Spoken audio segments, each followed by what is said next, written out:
Mesdames, Messieurs, bonsoir. Bienvenue à cette nouvelle édition de Le Grand Soir sur votre chaîne de télévision Info TV avec le relais tout naturellement de Capital FM 102.8 émettant depuis Yaoundé, la capitale politique du Cameroun. C'est la radio la plus haute, la voix la plus haute de la capitale. Plusieurs noms, plusieurs qualificatifs sont utilisés au Cameroun pour évoquer les problèmes d'accès à l'énergie électrique. On parle de délestage pour être propre, d'aucuns parlent de détestage pour indiquer que ce n'est plus du tout gérable la situation. Chacun y va de son qualificatif. Toujours est-il que lors de son message à la nation le 31 décembre dernier, le chef de l'État a montré sa relative satisfaction par rapport à l'évolution qui est faite dans le cadre de la production et la distribution d'énergie électrique au Cameroun avec l'entrée justement en fonction du barrage de Nachigal qui devrait avec ses 420 mégawatts apporter des solutions assez durables dans le cadre de la lutte contre la crise et du déficit énergétique dans notre pays. La question ce soir est celle de savoir, avec cette option des grands barrages, y a-t-il d'autres options pour satisfaire la demande urbaine et rurale au Cameroun? Nos invités vont essayer de nous dire quelles sont les approches qui peuvent être utilisées par notre pays pour qu'on ne connaisse plus justement ces trous noirs qui existent en permanence dans notre pays et parfois on rate les grands événements à cause de ces problèmes. Les invités sont déjà en train de s'installer. Pour les premières questions, là je vous propose un voyage. On va à Gari-Gombo, dans les profondeurs de l'Est Cameroun.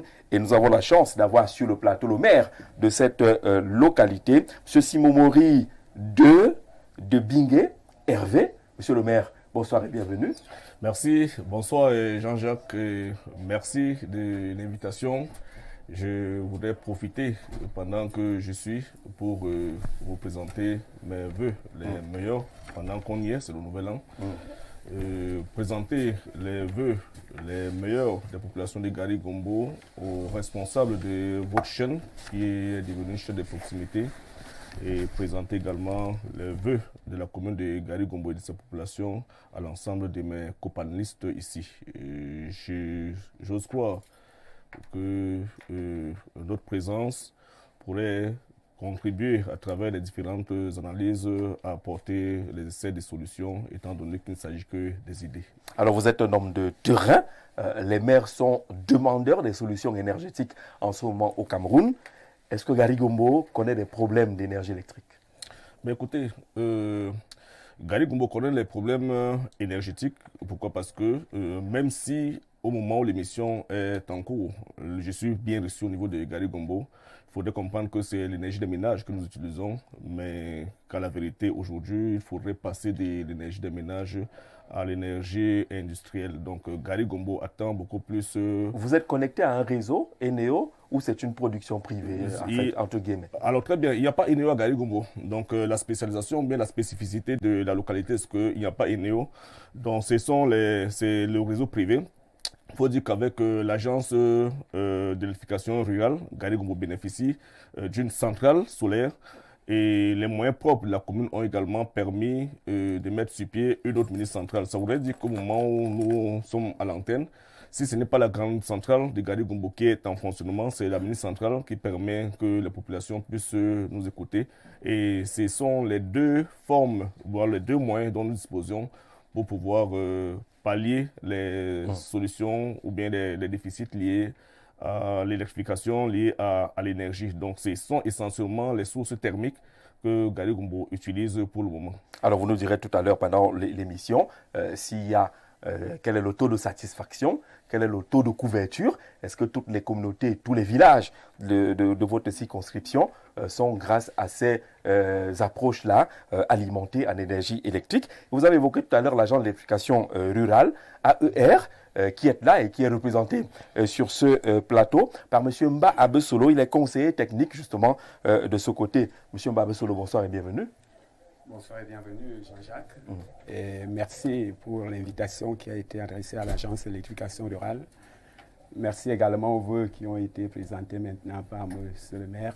Et je voudrais aussi présenter les vœux, non seulement aux téléspectateurs, mais également à tous les panélistes ici présents. Nous sommes là à votre disposition pour que, lorsque vous aurez des préoccupations bien précises, nous allons nous allons chercher à répondre à vos préoccupations. Alors, c'est quoi exactement l'agence d'électrification rurale? C'est un producteur, un distributeur ou un régulateur?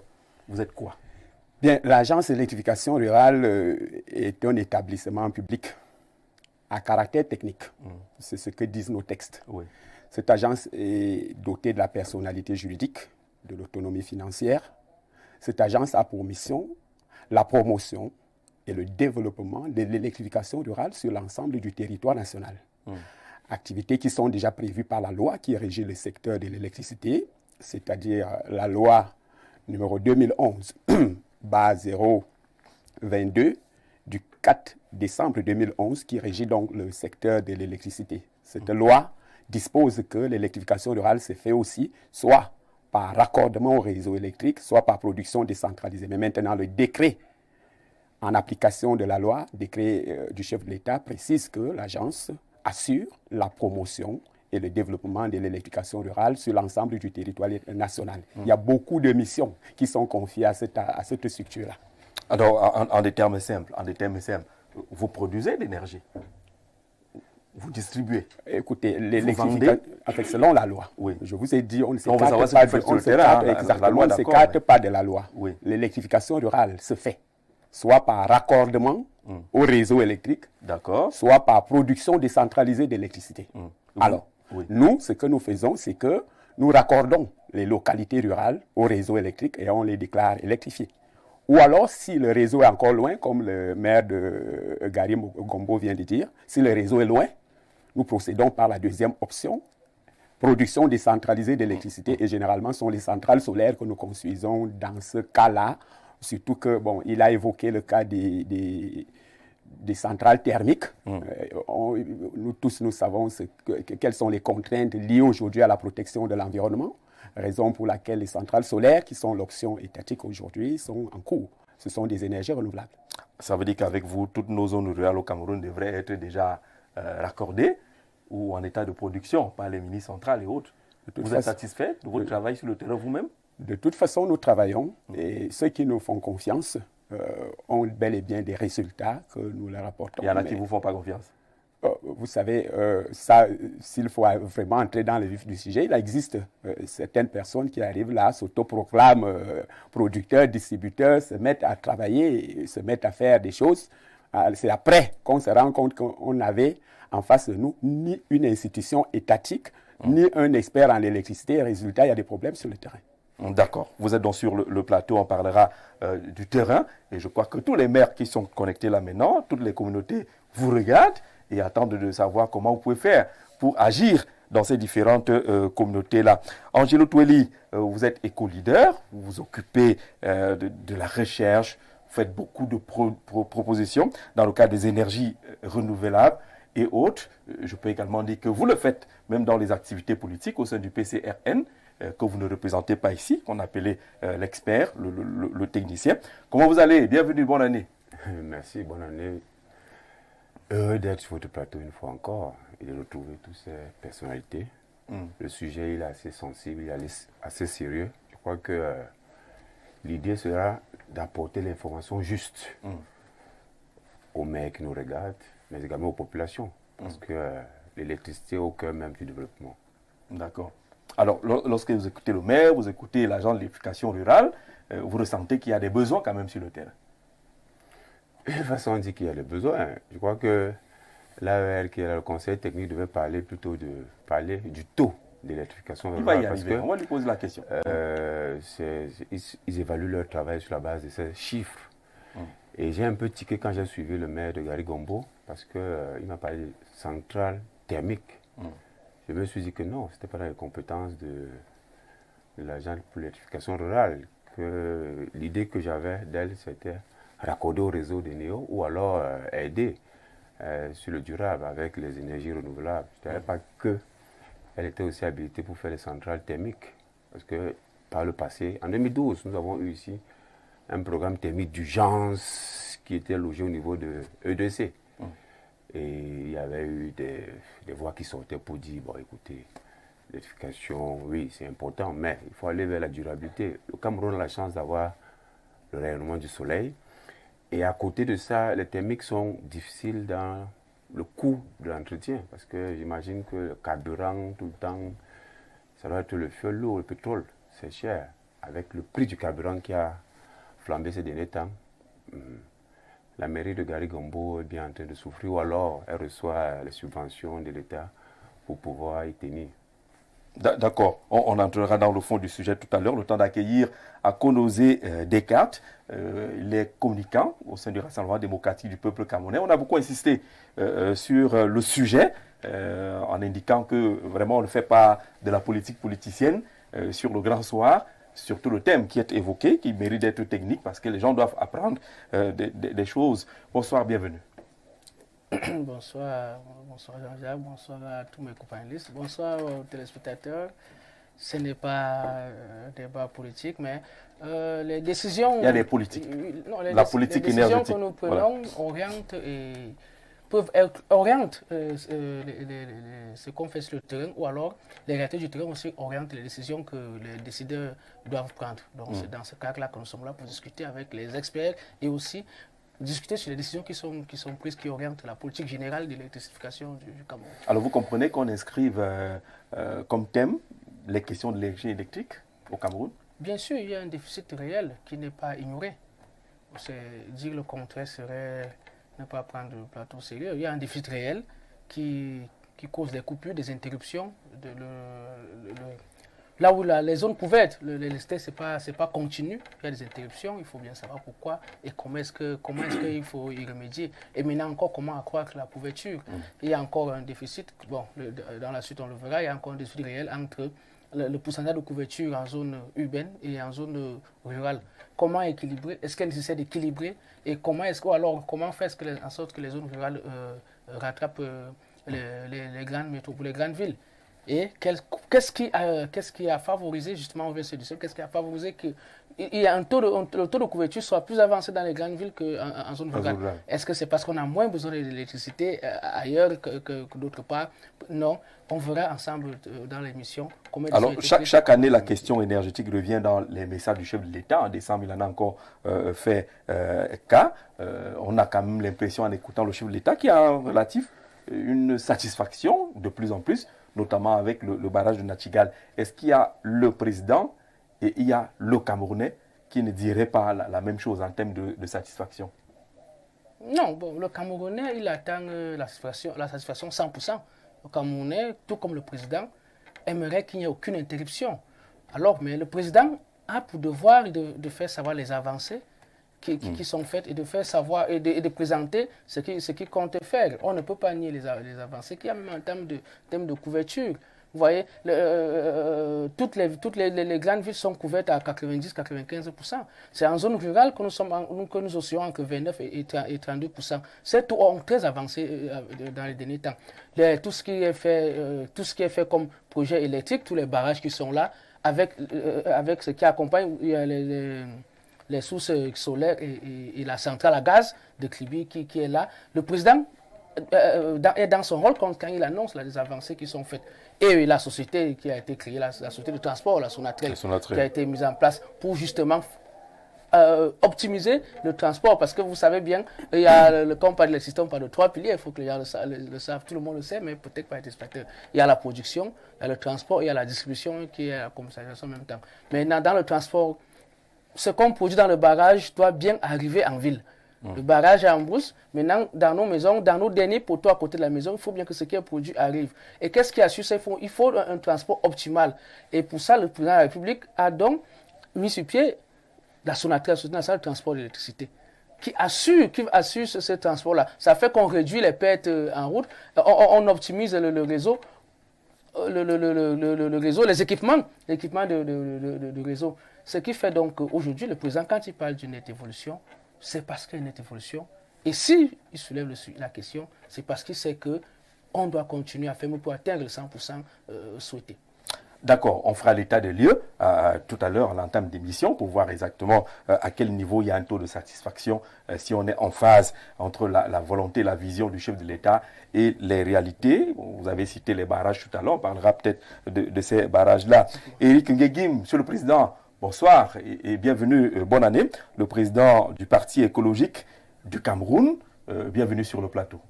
Merci de m'avoir invité. Je suis une fois de plus très heureux d'être présent sur ce plateau pour débattre de la problématique de l'énergie, qui est une problématique qui est au cœur des Camerounais. Pour moi, c'est le sujet le plus parlé. Et quand j'ai vu le thème de votre émission, je n'ai pas hésité. Mais je vais dire très clairement, le constat en matière d'électrification ou en matière d'accès à l'énergie au Cameroun, c'est un échec. C'est un échec. C'est un échec. Là, on a deux tons déjà. Il y a la satisfaction d'un côté et vous parlez d'échec. C'est sentencieux, ça. Est-ce qu'il y a des éléments? Non, c'est un échec parce que si on veut améliorer les choses, je pense qu'il faut poser un diagnostic tout à fait objectif. L'objectivité est que les Camerounais aujourd'hui souffrent en matière d'énergie et d'électricité surtout. Alors, on ne peut pas parler de développement sans énergie. L'énergie est la base du développement. Si l'énergie ne fonctionne pas, rien ne peut fonctionner. La santé, l'éducation, tout ça est lié à l'énergie. Et aujourd'hui, on voit très bien que rien que s'éclairer, c'est un problème. Le taux de disponibilité est très faible. C'est-à-dire quoi, la disponibilité? C'est-à-dire combien de Camerounais peuvent garantir qu'aujourd'hui, je vais avoir la lumière toute la journée? Personne. Parce que c'est comme un hasard. Ça veut dire que la disponibilité est très faible. Et de toutes ces choses qu'on parle, de la production, le transport et la distribution, on se rend compte que l'évaluation réelle doit se faire par le citoyen, par le taux de disponibilité.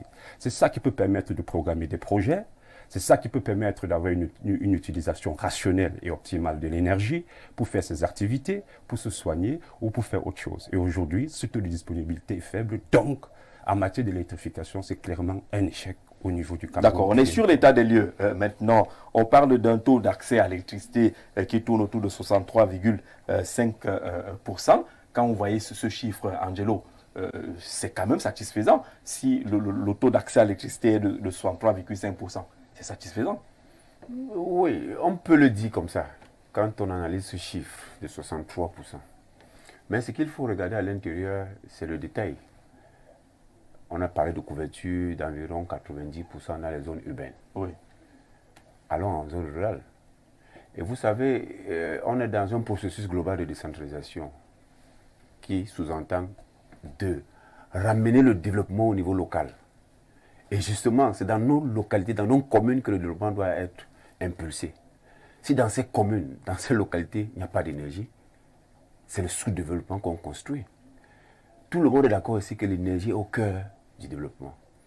Et le rêve qui a été fait, parce que l'analyse qu'il faut toujours faire, c'est de prendre la problématique de l'électrification, de l'électricité d'une manière globale sur deux phases. Il y a la phase de l'accès à l'électricité, et à ce niveau, toutes les zones rurales souffrent. Et il y a l'autre problématique qui est celle de la production même de l'électricité, pour que justement l'offre de l'électricité satisfasse la demande globale sur le territoire national. Quand on balance des chiffres comme 63%, je ne sais pas qui ont monté ces chiffres, mais à la vérité, nous avons besoin d'énergie dans nos zones rurales pour porter le développement que nous voulons. Parce que c'est dans ces zones rurales qu'il faudrait que les Camerounais vivent et qui vivent paisiblement, le bien-être. Que les écoles, le taux de scolarisation puisse évoluer avec la réussite qui s'y est. Que justement les centres de santé dans ces zones puissent avoir un certain nombre d'équipements qui ont besoin d'être fonctionnés à partir de l'énergie. C'est dans ces zones où on parle du but de transformation locale, qui est le cœur même de notre, le début de notre industrialisation. C'est dans toutes ces zones que le développement doit se faire. Et justement, c'est pour ça que je voulais le chiffre officiel même de l'AER, parce que eux, ils ont tous les éléments pour nous donner des chiffres exacts. Tout à l'heure, on parlait de 32% pour gonfler. Je crois que ça peut être dans les 25%, mais je n'ai pas fait la statistique dessus. Mais à la vérité, si ceux qui sont à la gouvernance du Cameroun veulent véritablement impulser le développement, ne sont pas en train de prendre la bonne direction. Quand on parle de barrage, on a fait un ramdam dessus. Il y a eu beaucoup de milliards qui ont été dépensés. Allez voir les chiffres. On vous dit Making Hydroelect, un échec. D'ailleurs, même quand ce n'était pas un échec, on attend combien de mégawatts de ce côté? 11 mégawatts. On vous dit Memvele, 211 mégawatts. On a à peine 80 mégawatts. On parle de Natigal. Qui 420 va 420. Non, c'est des chiffres. Mais à la vérité, Natigal n'a pas encore atteint 150. Et si vous faites la somme, vous entrez dans leur document de planification, le DSCE, ils ont annoncé 3000 mégawatts. Ils n'ont même pas pu avoir 1700 mégawatts. Voilà le gap. Cette fois-ci, ils annoncent pour 2035. Ils sont toujours en train de mettre les Camerounais dans l'espoir. Ils annoncent pour 2035 5 000 mégawatts. Or, pendant qu'on parle, ils ne sont pas 3 000 mégawatts. Ils ne sont pas 2 000 mégawatts, je veux dire. Et quand vous faites la somme de ce qui est posé, vous vous rendez bien compte qu'ils ne sont pas pour la transformation véritable de notre société. Parce que si on parle emploi, on parle développement. La base du développement, on l'a appris tous ici en troisième. La révolution industrielle, la révolution, tout ce que vous avez connu en Europe dans le 19e siècle, c'était les énergies. Et nous, il n'y a aucun effort qui est fait. Du moins, quand il y a même des efforts qui sont faits, il y a beaucoup d'argent, beaucoup de sommes qui sont dépensées pour un résultat extrêmement nul. Oui. Vraiment, on a l'impression que ceux qui gèrent le Cameroun, oui, parfois ils surfacturent. Mais quand vous réussissez à surfacturer, faites au moins le travail pour que justement, vous êtes satisfait parce que vous avez mangé et les populations sont satisfaites parce qu'elles ont de l'énergie. Ce n'est pas le cas. Alors, quand on parle par exemple, pour finir, oui, de l'électrification rurale, il y a des zones dans ce pays où on n'a jamais vu l'électricité. Par contre, à leur niveau, manque de la performance. Les acteurs qui électrifient, vous avez le PNDP, vous avez l'AER, le minier, chacun veut gérer son budget. On se retrouve dans la même zone à tripler les études. On se retrouve dans la même zone à doubler, tripler les projets. Et c'est pas efficace. Pourtant, beaucoup d'argent, les deniers publics sont dépensés. Alors la question que vous avez bien voulu poser aux représentants de l'agence d'électrification rurale, c'est d'avoir une idée du taux de couverture dans vos opérations. Est-ce qu'on peut avoir une idée de la couverture que vous assurez en zone rurale aujourd'hui en termes d'accès à l'électricité? D'abord, ce qu'il faut dire est qu'il y a une différence entre taux de couverture et taux d'accès. Parce qu'une localité rurale peut bel et bien être raccordée au réseau, mais l'exploitant, c'est lui qui connaît le nombre de ses clients. Et il se trouve souvent que beaucoup de personnes utilisent l'électricité. Mais bon, au niveau des clients qui sont déclarés, c'est très peu de personnes qui sont abonnées à Eneo, par exemple.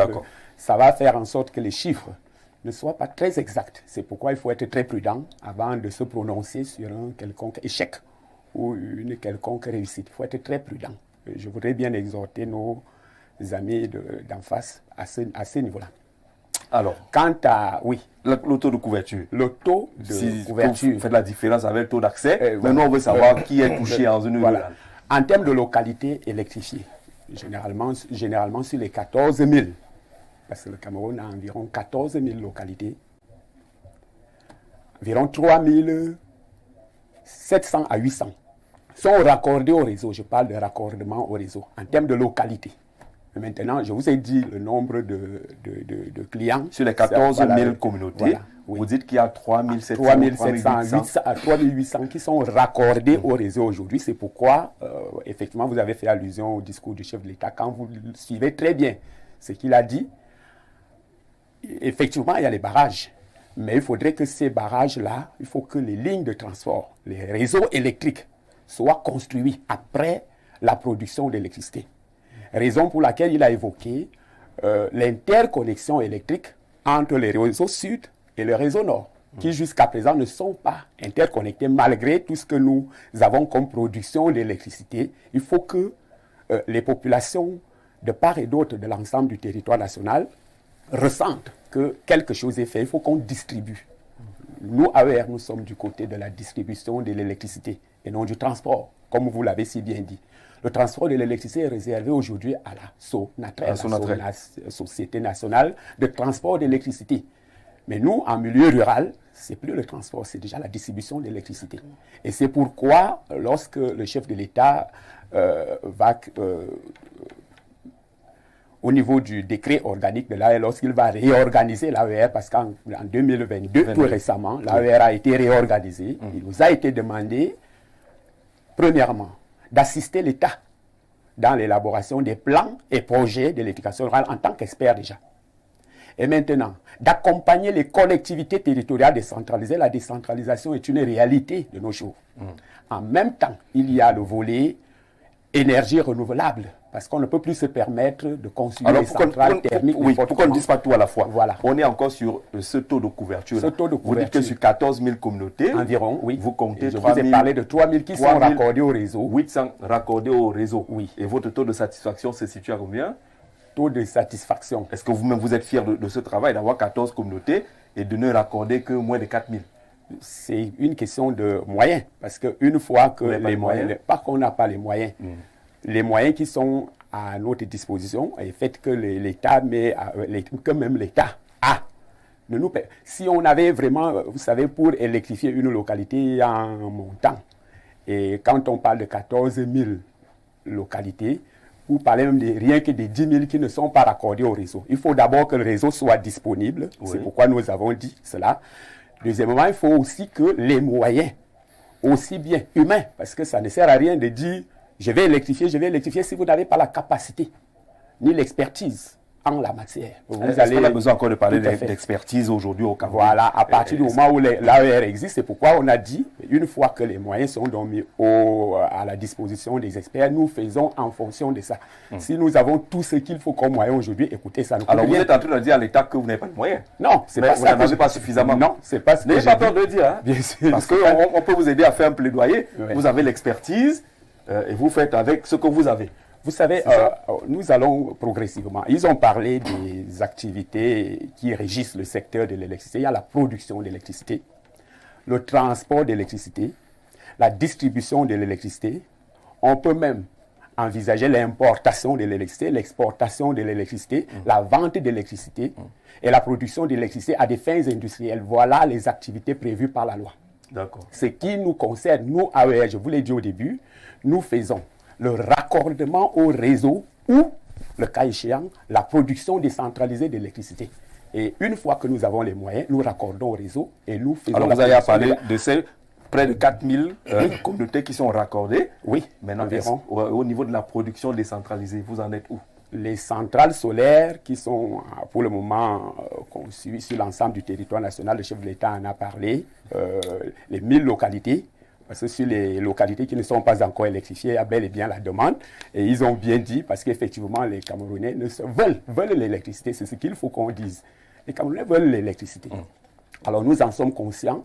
Il est question qu'on commence par les 1000 localités. Le chef de l'État a également évoqué les 360 centres au niveau des chefs-lieux d'unité administrative. Toujours des centrales solaires. Alors, ce sont les options aujourd'hui qui sont des énergies renouvelables. Et nous sommes donc l'AER et pour le moment, nous avons l'exploitation de 350 centrales solaires photovoltaïques. Actuellement? Actuellement, là. L'État nous les a confiées. Je vous ai dit que nous n'évoluons pas dans un cadre à part. Non, nous avons des missions, nous avons nos missions, nous sommes encadrés par l'État. Est-ce que les 300 là fonctionnent? Bon, les 300... Nous les faisons fonctionner. Actuellement, là, je comprends bien votre question. Elle est simple, ma question. Tout à fait. Est-ce qu'elle fonctionne? Comme toute énergie électrique aujourd'hui, et comme toute centrale, il y a des contraintes environnementales. Ça fait que, au niveau de l'option technique des batteries, par exemple, nous sommes parfois dans l'obligation de changer certaines batteries parce que les fabricants qui nous les ont fournis, il y a eu des défaillances. C'est pourquoi, en matière d'entretien ou bien de gestion de ces centrales, nous sommes à pied d'œuvre pour relever les centrales qui ont des problèmes. Et c'est notre travail, ce sont nos missions. D'accord, parce que moi, pour vous citer les centrales qui ne marchent pas, hein. Oui, bien sûr. Il suffit seulement de vous adresser à nous. Nous allons prendre des dispositions. Alors, comme ça ne marche pas à Doumenta, rapprochez-vous de ça marchait quelque temps, hein. Après là, c'est mort. Oui, on comprend. C'est pour ça que je vous ai parlé du cas des batteries. Ce cas est bien connu et nous prenons les dispositions. Alors, on espère que les communautés vont s'exprimer. Vous avez le code d'accès. Posez vos questions par simple SMS ou par message WhatsApp pour participer à ces échanges. Monsieur le maire, c'est un peu compliqué finalement de parler d'énergie électrique. On a des chiffres et autres. Les gens disent que c'est 80% de couverture en ville ou 90%, et ainsi de suite. Mais vous êtes un citoyen. Comment est-ce que vous ressentez l'accès à l'électricité pour le citoyen que vous êtes dans notre pays? Non, mais à la vérité, je reconnais très bien que l'accès aux services sociaux de base, que ce soit en termes d'électricité, en termes de santé, en termes d'éducation et bien d'autres, demeurent des préoccupations centrales pour le commun des Camerounais. Et quand je prends la parole, je ne me substitue pas à ma population, mais je suis représentant de cette population. Ça voudrait dire que j'exprime avec mes propres mots, ce que j'ai du ressentiment de la base. D'accord, qu'est-ce que la base ressent? Alors, mais la base ressent un besoin. Le besoin, il est là. Je voudrais noter aux côtés de l'AER les efforts qui sont faits ici et là. Pourquoi? Parce que lorsque j'arrive... Le conseil technique est content quand on dit que... Non, mais il ne sera pas seulement content tout à l'heure. Ah, d'accord. Pourquoi? Parce que lorsque j'arrive, je note quand même au niveau de Gari Gombo qu'il y a une centrale solaire qui est construite. Je ne sais pas s'il faut vous dire merci ou pas, mais je fais partie de ceux qui pensent que l'énergie est un besoin social. Et quand on en a accès, on ne devrait pas dire merci. Ben, excusez-moi un peu. Non, on a compris le sens. Hein. Mais pourquoi? Parce que je me dis que quand on rencontre des localités tout à l'heure, Monsieur Ngolo, je pense que le président Eric, ils ont essayé de le dire, quand on retrouve les localités qui n'ont pas accès ou bien qui n'ont pas encore eu véritablement expérimenté l'énergie au XXIe siècle, ça pose quand même des préoccupations.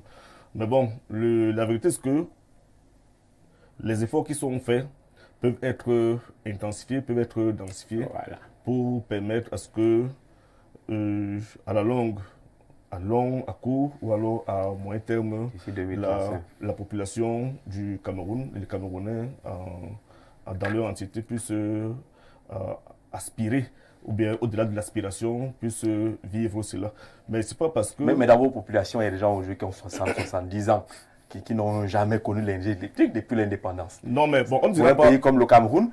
Non, mais Jean-Jacques, moi, je ne parlerai pas comme vous, mais je pense qu'ils ont connu l'énergie, mais de différentes sources de provenance. Voilà. Ils ont connu l'énergie, mais de différentes sources de production. On ne me dira pas quand même qu'aujourd'hui, même celui qui a 70 ans n'a jamais regardé un match de football. Même... avec son groupe électrogène. Avec son groupe électrogène, c'est déjà une source d'électricité, c'est une source d'énergie. Allez, vous dites, débrouillez-vous. Chacun trouve sa solution. Mais à la vérité, ces solutions ont été des solutions. Maintenant, étant donné que c'est des solutions propres à nous, nous disons que bon, vraiment, il fallait, ou bien il est de notoriété que l'État, qui est notre employeur, l'État qui est notre dévancier, l'État qui chapeaute le commun des Camerounais, puisse faire son travail. Je note avec une relative satisfaction l'accès à l'offre énergétique au niveau de la région de l'Est et précisément de la commune de Gari Gombo, dont j'ai la responsabilité. Pourquoi? Parce que je constate que les efforts sont là, mais je constate aussi avec une certaine lourdeur le mécanisme avec lequel l'AER se déploie sur le terrain. Quand je le dis, je note aussi avec une certaine lourdeur quand on parle de la production décentralisée d'énergie, qu'il n'existe pas un cahier de charges entre l'AER et les communes. Donc ce qui fait que malheureusement, vous allez traverser une commune comme la mienne, et je crois que ça doit être le cas des autres communes qui sont couvertes par l'AER. Vous allez vous rendre compte qu'il y a les poteaux électriques qui sont tombés sur le sol sous le fait des intempéries. Mais la commune ne peut pas avoir accès, ne peut pas manœuvrer quoi que ce soit en l'absence d'un cahier de charges. Pourquoi? Parce que s'il y avait un cahier de charges, on pourrait déterminer les responsabilités des uns et des autres. Nous sommes bien bénéficiaires des offres énergétiques de l'AER. Nous sommes même demandeurs en fonction de ce que la population exprime comme besoin. Mais à partir du moment où il n'y a pas un cahier de charges entre l'AER et la commune, je crois qu'il y a encore quelque chose à faire. Les besoins, c'est nous qui les exprimons. Et les moyens, bon, je pense que c'est l'AER qui recherche les moyens. Jusqu'ici, c'est l'État du Cameroun qui recherche les moyens à travers l'AER.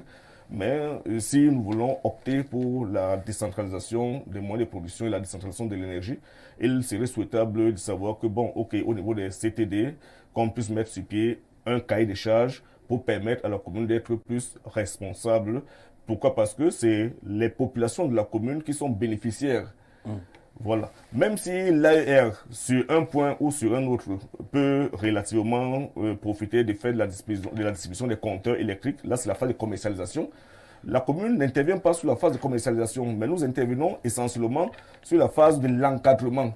Ça veut dire que nous sommes bénéficiaires d'une infrastructure de développement durable et on se dit que s'il y a dans un cahier des charges, les poteaux ne seront plus au sol. On fera simplement le strict minimum et que l'AIR fait sa part. Je pense qu'en faisant comme ça, en mélangeant d'ici et là, on pourrait balayer chacun devant sa porte et ces petits développements que nous recherchons là pourraient se prévaloir ou bien se faire sentir à l'horizon. Voilà. D'accord. Bonsoir à vous tous sur le plateau. Pour répondre à votre thème qui est bien affiché, comment satisfaire la ville et la campagne en matière d'accès à l'électricité, je dirais que pour satisfaire les besoins en électricité de la ville et de la campagne, il est nécessaire de mettre en place des stratégies et des infrastructures. Batoum David Steven, depuis mon village, son tap. Voilà, il voulait nous dire que lui, il est au village et il réussit quand même à nous avoir de ce côté-là. Bonsoir au panel. Le problème d'électricité au Cameroun est d'abord un problème de gestion. Le barrage de Nachtigal est un véritable échec. Le Cameroun a les barrages, mais les cahiers de charges n'ont pas été respectés. Dans la norme, on construit d'abord la ligne du transport avant de construire le barrage. Et comme si cela ne suffisait pas, Eneo confie les travaux de maintenance aux sous-traitants. Malheureusement, la sous-traitance a lamentablement échoué, comme Eneo et la Sonatrel. Tout est à refaire dans le secteur de l'électricité. François Xavier du côté d'Obala qui nous envoie sa contribution pour participer à la thématique. Alors, qu'est-ce qui fait fondamentalement problème, Président? Le président de la République a sous ses yeux une liste de barrages. Songlolo, Nachtigal, Mekinmemvele, Lompanga et consorts. Lorsqu'on parle de tous ces barrages, on a l'impression quand même que le Cameroun, c'est un paradis. Mais le quotidien est sombre. Qu'est-ce qui fait problème? Est-ce que c'est des mauvais choix? C'est des mauvaises options? Oui, Jean-Jacques, vous savez, la question de l'énergie au Cameroun est tellement sensible qu'elle ne doit souffrir d'aucun mensonge et d'aucune complaisance. Les Camerounais souffrent, il n'y a pas d'accès à l'énergie. Et ce que le chef de l'État dit, le constat est clair et ça revient à tous les discours pour deux raisons majeures. La première raison, c'est que les choix politiques qui ont été faits en matière d'énergie ne correspondent pas à la réalité. La macro-hydroélectricité, au Cameroun, n'a pas besoin de gros barrages pour s'électrifier. C'est une erreur. Mais pourtant, on a les potentialités. Bien sûr. Pourtant, on a la nous avons la mini-hydroélectricité qu'on peut développer parce qu'on a beaucoup de mini-cours d'eau, voyez-vous. Je prends le cas du Maroc, qui a à peu près une géographie similaire à celle du Cameroun en termes de petits cours d'eau. Alors, pour être concret, ça veut dire qu'on n'a pas besoin d'un barrage comme Nachtigal, par exemple? Non, Nachtigal, c'est un gouffre financier. À quoi sert Nachtigal? Nachtigal, 420 MW. 420 MW. Il y a un seul chiffre qui compte en matière d'électricité. Je l'ai dit au début, et je le répéterai autant de fois. Il faut que le gouvernement l'entende. C'est ce qu'on appelle le taux de disponibilité. C'est la seule valeur qui compte en matière d'énergie. Il n'y en a pas deux. Pourquoi? Il faut que le citoyen puisse avoir un taux de disponibilité de 100%, c'est-à-dire que s'il veut allumer, qu'il allume, ça s'allume quand il a besoin, et quand l'enfant veut étudier, il étudie. Parce que quand vous avez un taux de disponibilité faible, même si on électrifie tout le Cameroun, ça ne servira à rien. Parce que, voyez-vous, la lumière ou l'énergie, c'est pour travailler, c'est pour faire des choses. Mais quand ces choses ne peuvent pas être faites, à quoi ça sert? Rien du tout. Et j'entends des chiffres, j'entends tout, mais un seul chiffre que ni l'AER, ni EDC qui fait la production, ni Eneo, ni la Sonatrel n'en parlent. Mais le taux de disponibilité, ça veut dire que ton installation de réseau électrique qui est fait pour transporter, je parle au cas de la Sonatrel, est-ce qu'à tout moment, quand vous faites passer l'énergie, est-ce que c'est possible? Si la réponse est non, ben ça veut dire que c'est un taux de disponibilité de 0. C'est-à-dire que la ligne qui est là ne sert à rien. Je prends parce qu'on voit quand même dans nos communautés des poteaux qui se perdent. Bien sûr, donc ça ne sert à rien. Des fils qui commencent là et s'arrêtent là. Et je suis content d'avoir le conseiller technique de l'AER qui est là, en ce qui concerne l'AER. C'est la même chose. Ils sont responsables de l'électrification rurale. C'est la zone où on a le plus de problèmes. Mais l'AER, c'est l'une des plus vieilles structures de ce pays. Elle existe depuis longtemps. Moi, j'ai travaillé à l'AER, j'étais président du syndicat des énergies renouvelables du Cameroun pendant 10 ans, avant de migrer du côté politique, pour devenir le président du parti écologique. Pourquoi je l'ai fait? À cause des frustrations. Parce qu'on fait des propositions qui ne peuvent pas se réaliser. Et nous espérons ramener ce débat de l'énergie, qui est un débat d'abord politique, avant d'être tout ce qu'on peut dire. Si les politiques sont mauvaises, ce qui est le cas aujourd'hui, et nous au Parti écologique, heureusement, c'est l'un des sujets phares de notre programme sur lequel nous proposons au gouvernement de laisser les vieilles recettes et de prendre les nouvelles recettes qui fonctionnent. Revenons, pourquoi ça ne marche pas? Parce que les choix fondamentaux en matière d'énergie ont été faussés. Le Cameroun doit développer la mini-hydroélectricité et non la macro-hydroélectricité. Premier constat. Natchigal ne sert à rien. Deuxièmement, le Cameroun... Mais comment est-ce que Natchigal servirait à rien alors qu'on a besoin en même temps de s'industrialiser? On a besoin quand même de grosses productions si on veut s'industrialiser. 60% de la production de Natchigal est vendue au Tchad, le savez-vous? C'est une réalité. 60% de la production de barrage de Natchigal est déjà vendue au Tchad. Parce que le Tchad, quand on s'endettait pour le barrage, eux, ils construisaient des lignes de transport. 60% de la production de Natchigal est vendue au Tchad. Parce que le Cameroun a des lignes vétustes qui ne peuvent même pas supporter cette production annoncée. Si vous n'avez pas, vous ne pouvez pas transporter l'énergie pour amener chez le citoyen, mais vous produisez pour qui? Mais pour vendre au Tchad, c'est ce qui se passe. Donc le barrage de Natchigal ne va rien changer sur la situation électrique au Cameroun. Il y aura toujours des délestages. L'année dernière, on a dit qu'on commence à injecter dans le réseau des mégawatts qui viennent de là-bas. Oui, tout à fait, c'est très bien. Quel réseau? Le réseau, il est vétuste, il ne fonctionne pas. Et dans un projet d'énergie, voyez-vous, le pôle le plus coûteux, c'est le transport. C'est pour ça que personne n'investit. Et dites-vous, la production est gérée au Cameroun par EDC. Le transport est géré par la Sonatrel. La distribution revient à Eneo. De toutes ces entreprises, voyez-vous, Eneo est privatisé. Ce sont les expatriés qui gèrent Eneo. Mais la seule boîte qui collecte de l'argent, c'est laquelle? Et c'est Eneo, non? On est d'accord? C'est Eneo qui collecte de l'argent parce qu'on paye des factures. Parce que l'État du Cameroun investit dans la production, dans le transport. Et le vendeur, c'est quelqu'un d'autre. Et le vendeur, c'est quelqu'un d'autre. Oui. Et c'est pour ça que d'ailleurs, Eneo est en train d'être racheté par EDF, les Français, parce que c'est eux qui ont investi sur le barrage de Natchigal. Et ils savent très bien qu'il faut contrôler là où l'argent rentre. Vous allez voir aujourd'hui, actuellement, l'État ne veut pas céder ses parts parce qu'on veut mettre l'État carrément à la porte pour être sûr que l'argent qui rentre puisse récupérer parce qu'on a investi sur Natchigal. Voyez-vous. Ça montre très bien que les choix énergétiques qui sont faits, ils sont dictés par la France, parce que EDF, moi j'ai travaillé chez EDF, donc dictés par la France, dont je connais. Et aujourd'hui, ils veulent contrôler Eneo parce que c'est la seule entreprise de toute la chaîne que je viens de citer qui collecte de l'argent. C'est là où il y a l'argent. C'est là où il y a l'argent. Et l'État, on veut le mettre dehors. Donc, voyez-vous, quand là où l'argent rentre, vous ne contrôlez pas. Souveraineté, comme voilà, vous ne contrôlez pas. Donc, la privatisation de l'énergie au Cameroun est une erreur. Il faut nationaliser la question de l'électricité. Et choisir des programmes qui sont adaptés, c'est-à-dire développer la mini-hydroélectricité et développer l'éolien, développer le biogaz, développer la biomasse, qui sont des sources d'énergie dont nous avons le potentiel. D'accord. Sur ce développement-là, Angelo, c'est le même regard. Qu'est-ce qui fait problème? On annonce les barrages tous les jours, de l'argent est investi, on fait une grande campagne de promotion autour de cela, mais le résultat qu'on a dans nos foyers, c'est que ça ne marche pas. Est-ce que c'est les mauvais choix? Je crois que pour aborder dans son sens, il est justement important de faire un mix énergétique. D'ailleurs, ils en parlent. Ça veut dire qu'il faut explorer au même moment tout ce qu'il y a comme énergie renouvelable. L'hydroélectricité, qui est environ 64%, sortir du thermique au fur et à mesure, parce que toutes les centrales thermiques... il faut dire que le thermique fonctionne comme un grand groupe électrogène. Il faut mettre le carburant. Oui, tout à fait. Il faut... Alberto, on connaît le grand thermique.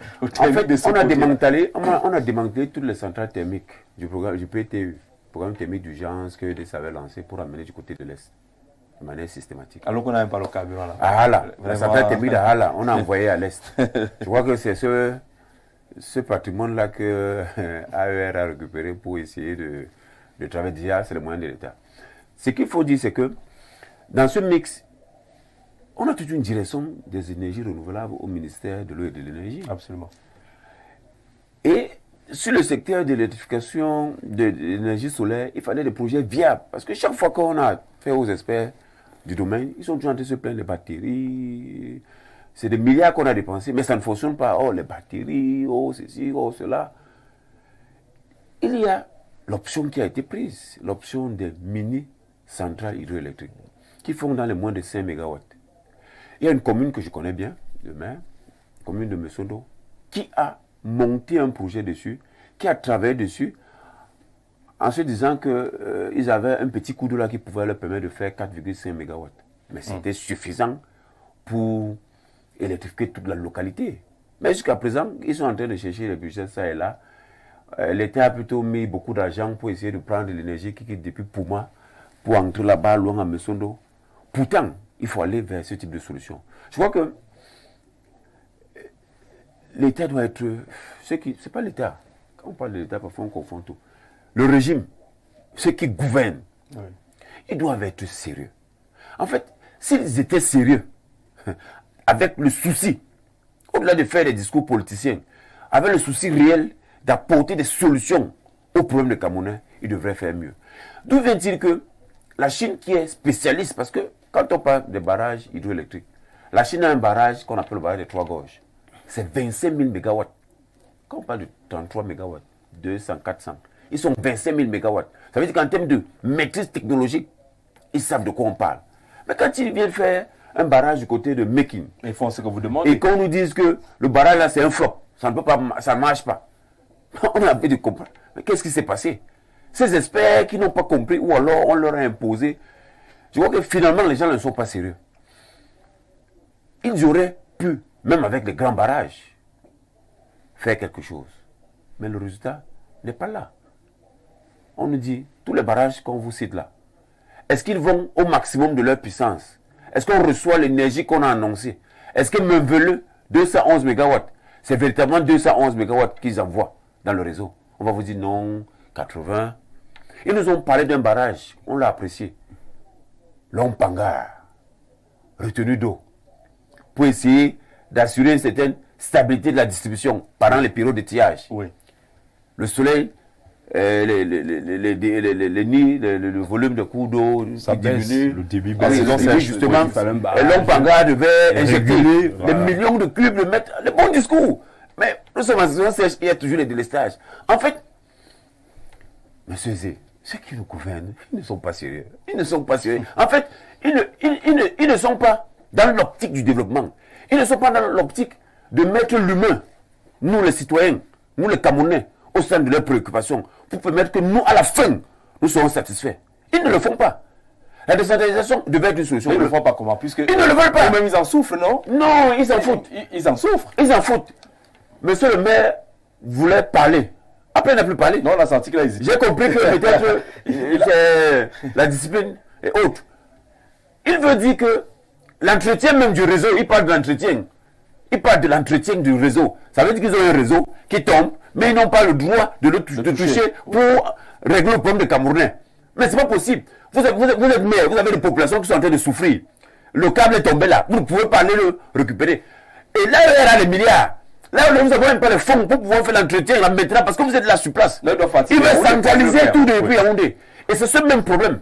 Ils ne veulent pas que le pays se développe. Ils connaissent ce qu'il faut faire. Ils ne veulent pas.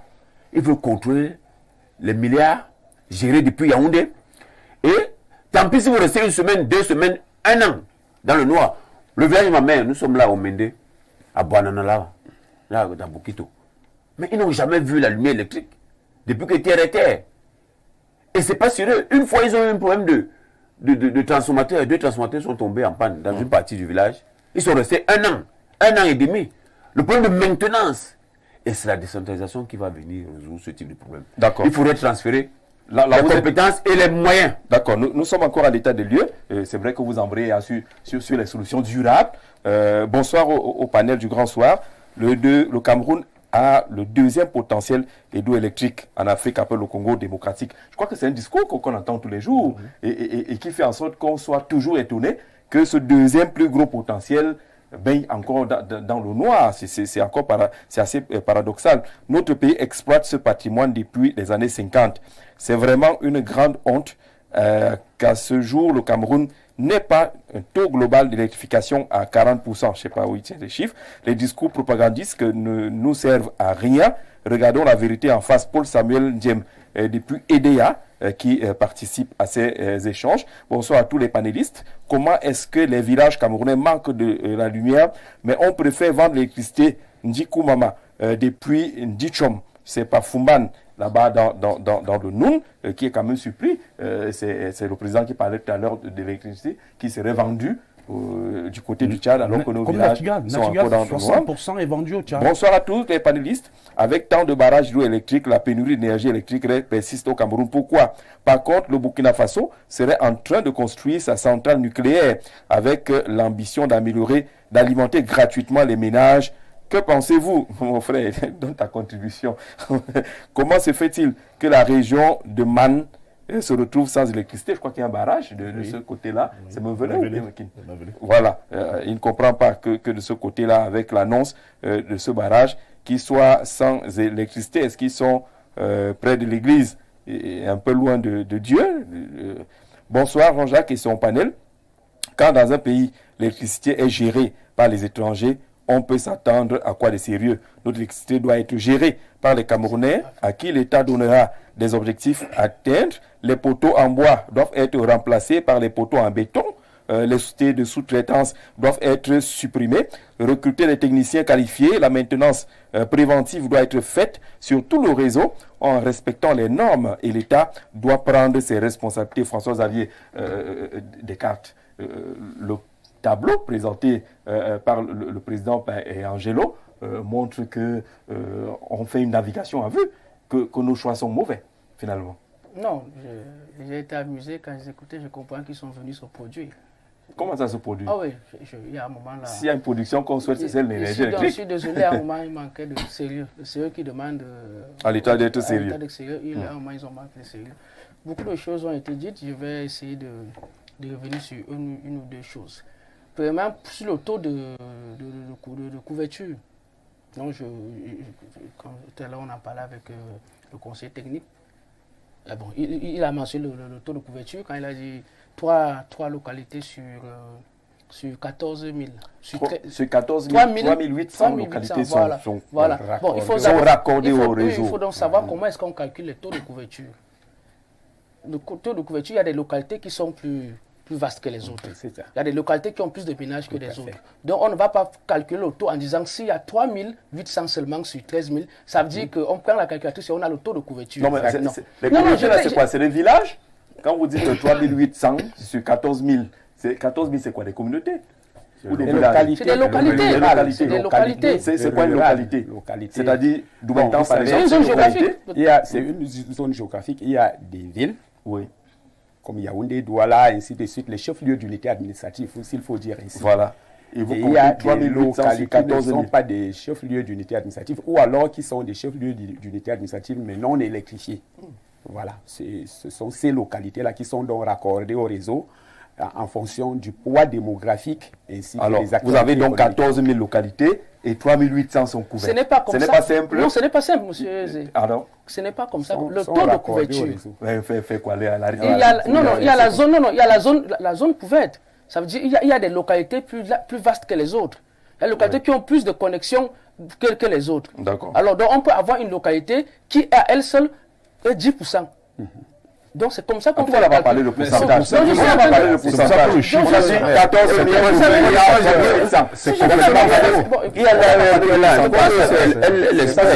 on veut faire la politique avec ce qui est important. Oh là là, pourquoi je vous écoute? Pas parce que vous êtes étonnant, monsieur. D'accord, allez, vous dites ce que vous dites. Non, on veut comprendre votre perception de l'affaire. Ce n'est pas une perception. On n'a pas établi les pourcentages. On a dit 14 000 localités au Cameroun, 3 800 sont couvertes. Ok, en fait, oui. Vous savez, on parle aussi pour les téléspectateurs qui nous écoutent. Oui. Je disais, c'est pas comme ça qu'on calcule le taux de couverture. Et lui, il n'a pas dit que c'était comme ça. Il vous a dit, et moi j'ai dit, pour les téléspectateurs, c'est pas comme ça qu'on calcule le taux de couverture. D'accord. Alors, il ne faut pas que les téléspectateurs pensent qu'ils vont prendre la calculatrice et à partir de ces chiffres, ils auront le taux qui sera contraire à celui qu'on a donné. Parce que ce n'est pas comme ça que se calcule le taux de couverture. Et je pense que je passe sous son contrôle. Tout à fait. J'ai dit au départ que les notions de taux d'accès et de taux de couverture. Vous savez que ce qui intéresse les Camerounais, c'est de savoir s'il peut aller à l'interrupteur. Non, mais on avance. Je l'ai dit au départ. Les notions de taux d'accès et de taux de couverture sont complexes. Je l'ai dit au départ. Comme l'électricité. Voilà. Donc, il faudrait vraiment. C'est pour ça que je suis tout à fait d'accord. Avec au niveau du concept, mais je voudrais quand même revenir sur leur propos. Oui, c'est lui qui a la parole. Vous allez revenir dessus tout à l'heure. Oui, allez-y. Ok, on avance. Il y avait ça. Maintenant, je voulais, sur les barrages, Oui. N'est-ce pas? J'ai entendu qu'il y a des barrages qui ne servent à rien. Les gens ont des informations que les barrages là sont dans le Tchad. Non, ce n'est pas vrai. Il faut savoir, les barrages actuellement ont une production qui est avoisine les 2000 MW. Les 2 MW ne peuvent pas satisfaire toute la demande. Il y a encore un déficit. Il y a un déficit. Pourquoi nous avons encore les coupures alors qu'il y a des barrages? C'est important d'expliquer aux Camerounais. Vous direz qu'ils veulent seulement les laisser, mais je pense qu'eux, ils veulent quand même aussi savoir. Parce qu'ils vont vous dire comme c'est de l'argent qu'on met dans les barrages et ils ont mis non seulement de l'argent, de l'espoir. Il faut leur dire pourquoi. Chers Camerounais, voici pourquoi vous avez les coupures. Les barrages fonctionnent. Mais tout ce que les barrages produisent ne suffit pas encore pour satisfaire toutes les zones couvertes. Qu'est-ce qu'on fait? Si on peut faire fonctionner les barrages en plein temps sur une partie des zones couvertes. Ça veut dire qu'on choisit, peut-être on peut dire si on décide de choisir les grandes villes seulement. Vous êtes quoi, dans la proposition ou bien dans l'état des... J'explique pourquoi il y a des coupures malgré les barrages. Donc il y a une politique de rationnement qui est appliquée. Qui est appliquée. Comme on produit pas beaucoup. Mais comment on a ajouté Natchigal alors que ça des barrages ne peuvent pas résoudre le actuellement. Oui. C'est pas vous qui posez la question, monsieur. C'est une causerie, il peut poser une question aussi sympa. D'accord, allons-y. Mais il faut que les téléspectateurs écoutent. Oui. Ce que nous produisons ne peut pas encore satisfaire toute la demande. Il faut d'abord le savoir. Maintenant, qu'est-ce qu'on fait? Est-ce qu'on prend ce qu'on produit, on met pour qu'il y ait des gens qui n'aient jamais de coupure et qu'il y ait d'autres qui n'aient jamais d'électricité? Voilà. Pour qu'on ait le taux de disponibilité de 100% comme quelqu'un a réclamé sur le plateau. Parce que vous savez quoi, on peut avoir un taux de disponibilité de 100%. Il suffit d'injecter ce qu'on a sur une seule partie et ceux-là n'auront jamais de coupure. Si on choisit Yaoundé seulement, qu'est-ce qui se passe donc? Ce qui se passe, c'est que on essaye de donner à tout le monde dans une moyenne qui fait de rationnement qui fait que parfois il y a des coupures. Ça, c'est d'abord le déficit est encore là. Les barrages ne peuvent pas encore produire totalement tout ce qu'il nous faut. Deuxième chose, ils l'ont mentionné tout à l'heure, les barrages sont construits, mais il y a, quand en saison sèche, les fleuves perdent leur cours. Et on a construit qu'est-ce qu'on fait? L'Ompanga, vous verrez que la production des barrages qui sont sur le fleuve Sanaga, comme il y a l'Ompanga, ont moins de problèmes que ceux qui sont sur le Mbam. Il n'y a pas encore sur le Mbam et la Benoué. Oui. Il faut encore des barrages de ce côté-là. Ce n'est pas propre au Cameroun. On construit toujours les barrages avant de construire des barrages de retenue d'eau. Oui. Ce n'est pas au Cameroun que ça se fait. Ça a toujours été comme ça et c'est comme ça partout. On construit des barrages. Maintenant, puisque c'est avec ces barrages même, c'est avec le fonctionnement de ces barrages qu'on saura quelle est la capacité du barrage de retenue d'eau qu'il faut construire. C'est des études qu'on fait avec des expériences sur le terrain. Donc voilà les deux raisons principales. Il y a une troisième, je vais venir avec. Voilà deux raisons principales pour lesquelles il y a encore les coupures malgré les barrages. Une troisième raison est la suivante. Et la Sonatel est en train de la résoudre. Il y a les installations, il ne faut pas le nier. Qui sont vétustes, de transport. Voilà, les installations de transport. Les qui ne sont pas encore de pointe. Ça veut dire quoi? Ça veut dire que ce que nous produisons au niveau du barrage n'arrive pas en totalité au niveau des ménages. Oui. C'est dû à quoi? Le réseau qui est vieillissant, le matériel qui n'est pas de pointe, et maintenant la répartition qui n'est pas toujours équitable, alors qui n'est pas basée sur une bonne étude. Qu'est-ce que la Sonatel fait donc? La première chose que la Sonatel est en train de faire, c'est de résoudre, de ne plus faire. Il y avait des sorties de réseau sud à réseau nord. On fait un réseau unifié national. Ça fait en sorte que, parce que les pertes, quand il faut connecter une localité qui est au sud à celle qui est au nord, vous voyez, il y a des pertes énormes, il y a des dépenses énormes, il faut passer par des centrales de raccord. Pourtant, maintenant que la Sonatel est en train de faire un réseau unifié, voilà. En faisant quoi?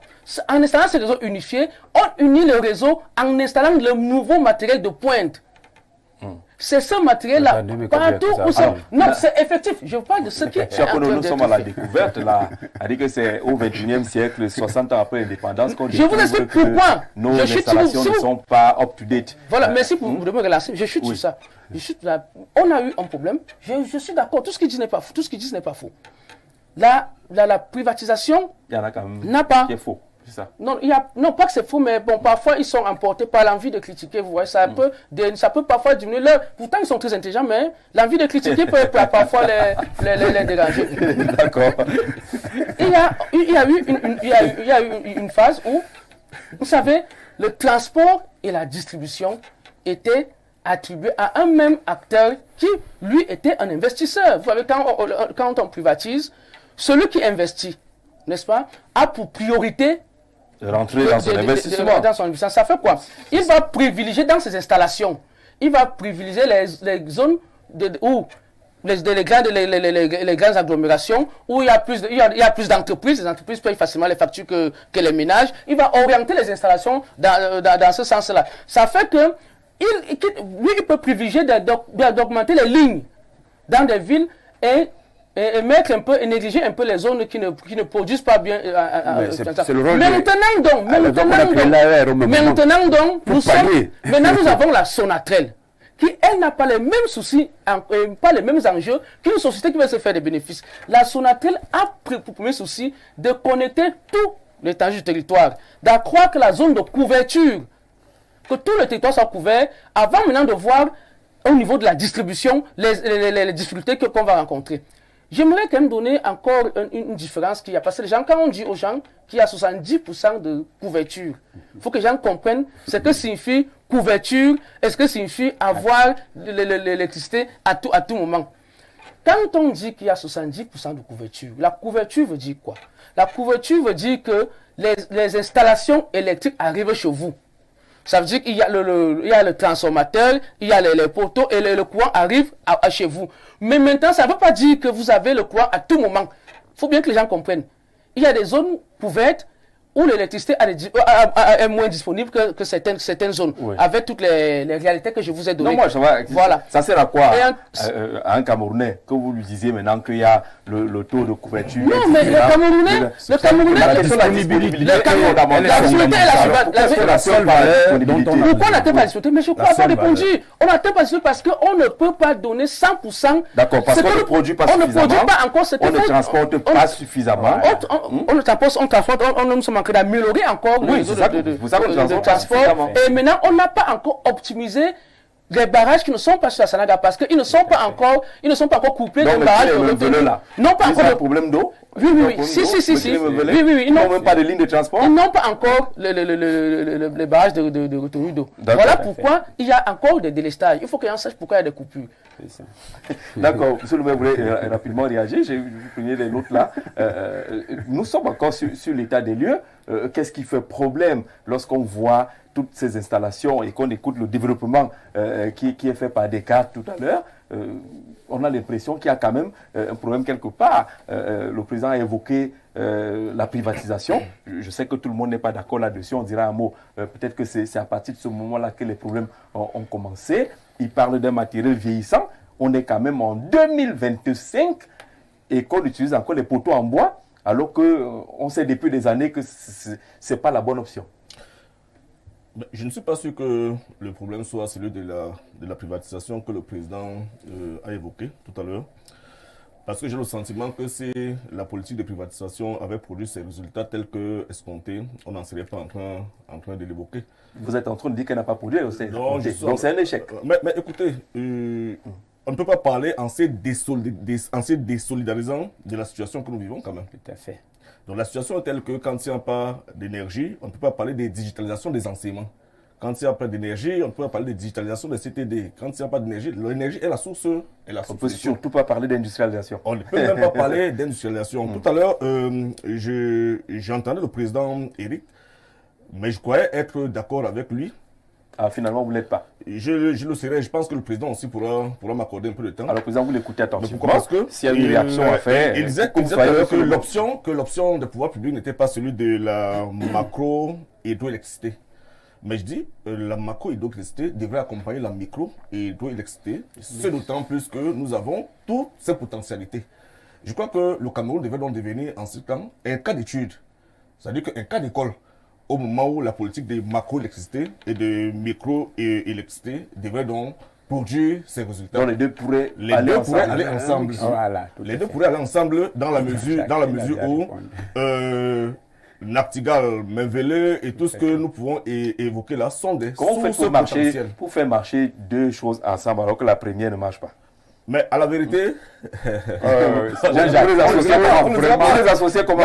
à la vérité, ce On ne peut que pas nous- dire que à la vérité, ce on ne que peut pas les- dire ça. nous avons une vision commune. Nous savons ce qu'il faut faire. Nous avons de l'expertise. Tout à l'heure, vous disiez que le Cameroun n'est pas ce pays-là. Il faut aller chercher l'expertise ailleurs. Il y en a localement. Localement, il y en a des expertises. Je pense que s'il y a un peu de volonté, les deux choses peuvent marcher de manière commune et puis produire les résultats que nous attendons. Un peu de volonté C'était politique. ça votre point de vue? Macro, Voilà. hydroélectricité, moi je pense que... au même moment que la micro-hydroélectricité. Moi, il y a je ne suis l'un pas avant. d'accord avec monsieur le maire pour une raison très simple. Les projets hydroélectriques, la macro-hydroélectricité coûte hyper cher en termes d'investissement, en termes de taux d'endettement. La seule personne que ça arrange, ce sont les investisseurs. Parce que la Banque mondiale, figurez-vous, ou le FMI, tous ceux qui financent tous ces gros projets, exigent un certain montant, souvent trop élevé, pour que le projet soit bancable. Et ça, la macro-hydro est choisie uniquement parce que ça arrange ces bailleurs de fonds. Et eux, ils aiment bien faire des gros emprunts sur beaucoup de décennies de remboursement pour se faire le maximum de taux d'intérêt.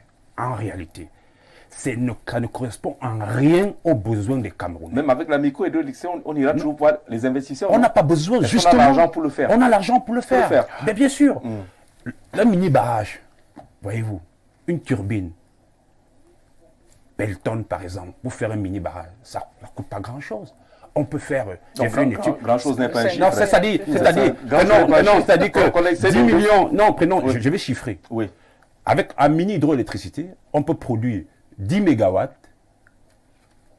à peu près avec 1 million le mégawatt en termes de production. Mais prenez 10 mégawatts, vous regardez le nombre de ménages que 10 mégawatts, si on prend en divisant, ça fait 10 mégawattheures, si je prends en termes de production, de consommation, énergie prête à être consommée, vous divisez par 3 kWh. 3 kWh, c'est la puissance crête d'une installation pour un ménage de 5 personnes. C'est de 7, disons, un père, une mère et 5 enfants, ça fait 7. On met 3 kW crête en termes de solaire, c'est suffisant pour que le ménage puisse vivre. Quand vous prenez 10 mégawatts qu'on investit en mini-hydro, sur 3 kWh, sur 3 kW crête, qui est la puissance d'un ménage, vous voyez le nombre de foyers qu'on pourrait électrifier. Et quand vous regardez le coût d'investissement, Oui, c'est ça par la question, rapport... le coût d'investissement. Mais il est Pour savoir moindre. si on a des Il moyens. est moindre, bien sûr. Je viens de faire une étude. Mais quand vous voyez... S'il vous plaît, Jean-Jacques. Oui, très facile pour le président de... Permettez, Je sais que le conseiller technique va réagir. D'abord le conseiller technique. Oui, merci beaucoup. Je voudrais vraiment bien réagir. Vous Exactement. savez, Mais attendez, il y a ce qu'on appelle... Il ajoute le dernier élément. Alors, oui. Donc, la macro-hydroélectricité est justement ce qu'il ne faut pas faire. Et je vois que les gros barrages se multiplient. Alors, les petits barrages, même la pico-hydroélectricité, on peut la développer avec des cours d'eau encore beaucoup plus petits. On peut multiplier ça parce que le Cameroun est un pays suffisamment arrosé. Alors, ce choix, il n'est pas fait, c'est assez surprenant. C'est le moins coûteux, c'est le plus efficace, avec un taux de disponibilité incontestable, c'est-à-dire qu'on est sûr d'avoir l'électricité, parce qu'il est proche dans les régions. Donc, en termes même de lignes de transport, parfois on n'en a pas besoin, parfois les distances sont très courtes. Donc, c'est gagnant. D'accord. Alors que les gros barrages, rien que les lignes de transport sont très coûteuses, elles sont vétustes. Avec beaucoup de risques. Avec beaucoup de Avec risques, beaucoup on ne de devrait risques. pas faire ce Oui. choix, mais malheureusement, c'est ce qu'on D'accord, continue monsieur le de conseiller faire. technique. Merci beaucoup. Je voudrais réagir d'abord par rapport à sa préoccupation relative à la production d'électricité pour dire qu'en électricité, et particulièrement en hydroélectricité, on parle d'études de faisabilité dans chaque projet. Si vous balancez un chiffre, Même le salon de il faut- coiffure, hein, même, on parle- je dis, Même tout si vous lancez un chiffre, salon de tout coiffure, chiffre, on en a quel que besoin. soit le chiffre, on a besoin d'une étude de faisabilité qui démontre que ce que vous affirmez vient bel et bien de quelque chose. Mais quand vous Voilà, avez ça, fait c'est des la choses, première- oui, ça, c'est la première vous avez raison, mais quand vous avez Oui. fait des projets sur le terrain, moi j'ai réalisé des projets en matière de solaire, j'ai fait des centrales solaires, monsieur, je vous le dis. Donc je connais les chiffres en termes de solaire, de production, en termes de besoins par rapport à une population donnée. Tout à fait, je C'est n'en mon travail. disconviens Donc, pas. Je et continue. quand vous avez fait des projets sur le terrain, vous pouvez vous donner des Tout à chiffres, fait. parce que c'est des Tout chiffres à qui fait. existent. Voilà. Sur les barrages. Je continue en disant que je pousse plutôt l'idée qui a été donnée par les deux. c'est-à-dire mixer, c'est-à-dire une certaine variation. Il ne faut pas se focaliser sur une... Oui, permettez-moi, je comprends pourquoi ça vous fait... Mais il faut permettre que je dise cette vérité. Il faut assurer pas la valider, tout à fait. C'est pas la vérité. Rejeter la macro-hydroélectricité, comme il a dit, parce qu'il est dans ses propos, il a dit deux gros mots, il a quand même dit deux gros mots. Non, je n'ai pas dit de rejeter. L'hydroélectricité, c'est la base du système énergétique. Alors, la macro... C'est comme le nucléaire, donc c'est la base. Non, la macro-électricité, s'il vous plaît. Oui, c'est la base. La macro-hydroélectricité. Oui, la macro-hydroélectricité, c'est la base du système énergétique. Non, c'est parce que vous avez dit le mix énergétique. Non, attendez, on est sur un point. Le mix énergétique reste la solution parce que les pertes liées au transport, les pertes liées au transport sont compensées effectivement par d'autres sources d'énergie. Dans les énergies, on ne peut pas opposer les énergies. On en arrive aux solutions. On ne peut pas opposer les énergies. J'ai vu une partie solution qui est en train d'arriver. On ne pose pas les énergies parce que la macro-hydroélectricité a sa place, mais elle est insuffisante. Et si on multiplie le gros barrage, ça ne résolvera jamais la question du délestage, justement parce qu'il faut faire un mixte pour compenser ces pertes liées au transport par ces centrales solaires, ces centrales alternatives qu'on va réinjecter dans le réseau pour compenser ces pertes. Permettez-moi de continuer donc, monsieur Babasolo. J'étais donc en train de dire qu'au sujet de la production d'électricité, en macro-hydroélectricité, si nous avons même les infrastructures aujourd'hui, EDEA, son loulou, sont pour le grand réseau sud tel que nous avons parlé, la base aujourd'hui. C'est sur la base des DEA et de son loulou que nous avons les réseaux électriques. Parce que si on construisait les petits barrages partout, oui, c'est bien de le dire. Mais le coût, faites vraiment... quand vous avez construit... En matière de projet d'électricité, le pôle le plus coûteux, c'est lequel? Entre la production, c'est quoi? Quand on fait un projet de macro-hydroélectricité, mais c'est le transport, je vous le dis. Ouais, vous l'avez dit, c'est la ligne de transport. C'est pourquoi j'étais en train de poursuivre ma réflexion en disant que, vous voyez, c'est un processus qui évolue. La Sonatrel, avant, elle n'existait pas, il n'y avait pas la Sonatrel. C'est tout récemment que la Sonatrel a été mise en place. Même l'AER, je vous ai dit au début que l'AER, comme vous avez dit, existe depuis, mais le texte de l'AER a été retouché en 2022. Oui, il y a eu une réorganisation. Tenant compte de la décentralisation du développement local et autres. C'est pour dire qu'en termes de production d'électricité, les options techniques, moi je souhaiterais que on ne dise pas que tel a mal fait ou bien tel ne fait pas bien son travail. On est obligé de le dire. Au niveau, si on n'est pas satisfait. Voilà. Si les ménages ne sont pas satisfaits, si l'industrie n'est pas satisfaite, il faut bien qu'on sache pourquoi. Je suis d'accord avec vous. Il faudrait donc qu'on passe aux solutions. C'est pourquoi on a dit que le mix énergétique doit être vraiment renforcé. Je crois qu'il faudrait que nous tous soyons d'accord là-dessus. Sur le mix pourquoi est-ce que nous faisons même pourquoi nous faisons les centrales solaires aujourd'hui? C'est parce que, effectivement, en attendant que le réseau arrive, les populations ne vont pas rester sans électricité. Mais on aurait pu faire le solaire. Mais il y a un problème de fond. Il y a un problème de fond. Mix énergétique, d'accord. Mais lorsque vous avez les barrages qui sont en sous-production, parce que ne livrant pas les capacités annoncées, le mix énergétique va changer. Vous n'avez pas suivi ce qu'il a dit. En fait, il a dit que actuellement, les barrages qui existent actuellement ne parviennent pas à satisfaire la demande. Mais non, jamais satisfait. Non, même en saison de pluie, même en saison des pluies, il y a des barrages qui sont morts. Jean-Jacques, les morts, mais qui nous veulent là, il faut toujours comme ça, on construit les barrages. Vous savez, Jean-Jacques, on produit d'abord l'électricité. L'électricité est en processus. On produit l'électricité. Et après avoir produit, on connecte cette électricité à un réseau, parce qu'il y a des points de connexion. On connecte et puis on construit maintenant l'ouvrage de transport d'électricité pour arriver au niveau Monsieur le conseiller technique, vous êtes chargé des raccordements. Oui, tout à fait. Quand vous raccordez nos villages, il n'y a pas le courant. Le problème, c'est donc où?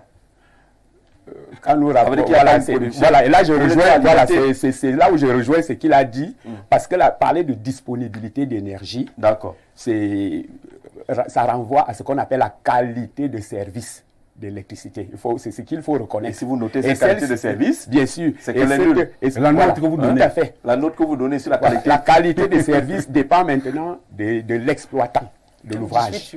C'est-à-dire, comme vous pouvez pas dire proposition de note, je lui propose une proposition. Monsieur le conseiller technique a voté en touche. Il dit qu'il connecte. La qualité des services, ça ne Ça ne dépend pas d'eux. C'est clair. Donc, en fait, tout le monde veut envoyer ça sur Eneo. Non, je ne Parce qu'on sait que c'est Eneo qui distribue. Mais à la vérité, Non, je ne l'ai pas fait, moi. et vous avez posé la question, le conseil technique n'a pas répondu pleinement. Oui, allez-y. Les barrages tels qu'ils sont, Oui. on nous dit making hydroélectrique, c'est 33 MW. Au finish, ça ne nous donne même pas 5 MW. C'est déjà un problème. On nous annonce Memvelé, on dit 211 MW. Au finish, on n'a même pas 100. C'est ça que c'est. Quand c'est. On nous annonce. Ça, c'est mentir, hein, totalement. Mais vous ne lisez pas les chiffres. Comment on a ça veut dire que Je suis d'accord avec lui au niveau du mensonge. Il faut qu'on dise la vérité. la vérité, c'est quoi? Parce que les 33 MW que vous avancez sur Mekin, Non, pas Mekin, j'ai dit. Non, c'est pas la vérité. La vérité, c'est quoi? La vérité, La vérité, c'est quoi? La vérité, c'est Mekin est prévu combien de Qu'est-ce qu'on mégawatts est censé de production produire à Mekin et qu'est-ce qu'on a finalement comme production? Voilà. Parce que si vous dites que la qualité de service est bonne, on voudrais- comprendrait donc pourquoi vous raccordez les câbles, il n'y a pas de courant. Bien, je ne voudrais pas d'abord me prononcer sur Hydro, parce qu'Hydro-Mekin, ils savent exactement quelle est la quantité. Monsieur le conseil technique, j'ai les chiffres. Oui, bon, vous avez les chiffres. J'ai travaillé dans le domaine. Ce n'est néanmoins pas 33 MW. Les 30 C'est ce MW qu'ils ont dont vous annoncé. êtes en train Ils de ont parler. annoncé 33 MW C'est pour peut-être le barrage hydroélectrique de Mekin. aller rapprocher. Actuellement, il n'envoie pas 5 MW. Je vous donne les chiffres. Rapprochez-vous bien. Et d'ailleurs, on vous dit que quand on met en exploitation, Oui.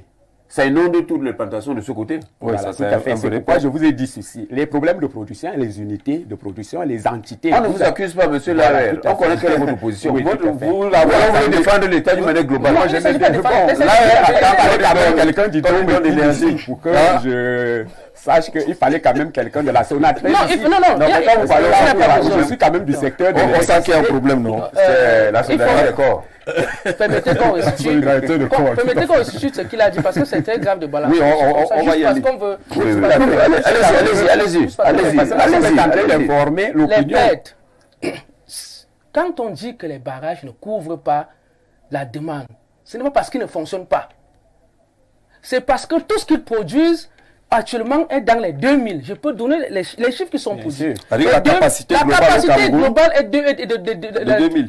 Non, Avec une demande qui se situe alors à que- 3000 environ mégawatts. Exactement. Il y aura un déficit Le encore. deal ne veut pas dire que les barrages ne fonctionnent pas. Exact. Ça veut dire que les barrages produisent. Et ils sont sous production. Et maintenant, la production des barrages n'est pas suffisante. C'est pour ça que tout le monde On a dit la même chose finalement. Non, non, il dit ceci. Non, non, non. C'est différent de dire que les barrages ne fonctionnent pas. Lorsqu'on utilise Dire qu'un barrage ne fonctionne pas, ça veut dire l'argent qu'il du devrait contribuable. produire et il ne produit pas. Non, il a dit que vous mettez le mot comment? c'est 5. Donc il y a Donc, le Non, c'est pas ça. veut dire pas 12. C'est pas la même chose. n'est pas égal à 12 Je crois qu'on a pas mégawatts. 12. Oui. Non, On n'a pas on a 12. pas Bon, 12. écoutez, lui il dit 12. Lui il dit que sur 33, il n'y a pas 12. Ok. Lui il est là, il ment aussi. Il a dit qu'ils sont seulement pour Alors, on fait rapidement. Donc lui ne connaît rien. Non, il sait, mais il C'est a une pas. puissance installée. C'est les ingénieurs, vous dites Les que chiffres sont là. On peut faire rapidement la recherche. On parle de Kwamekin, situé dans la région du sud du Cameroun, devait renforcer le réseau électrique interconnecté sud grâce à une capacité attendue de 15 MW. Voilà. De 15 MW. 15 mégawatts. Capacité Il a attendue. parlé de 33. On n'est pas, c'est 33 dans les documents. Oui, mais il a tapé.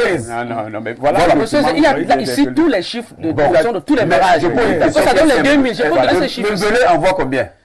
Memvelé est prévu combien? Elle donne 211 MW. 211. Non. 211.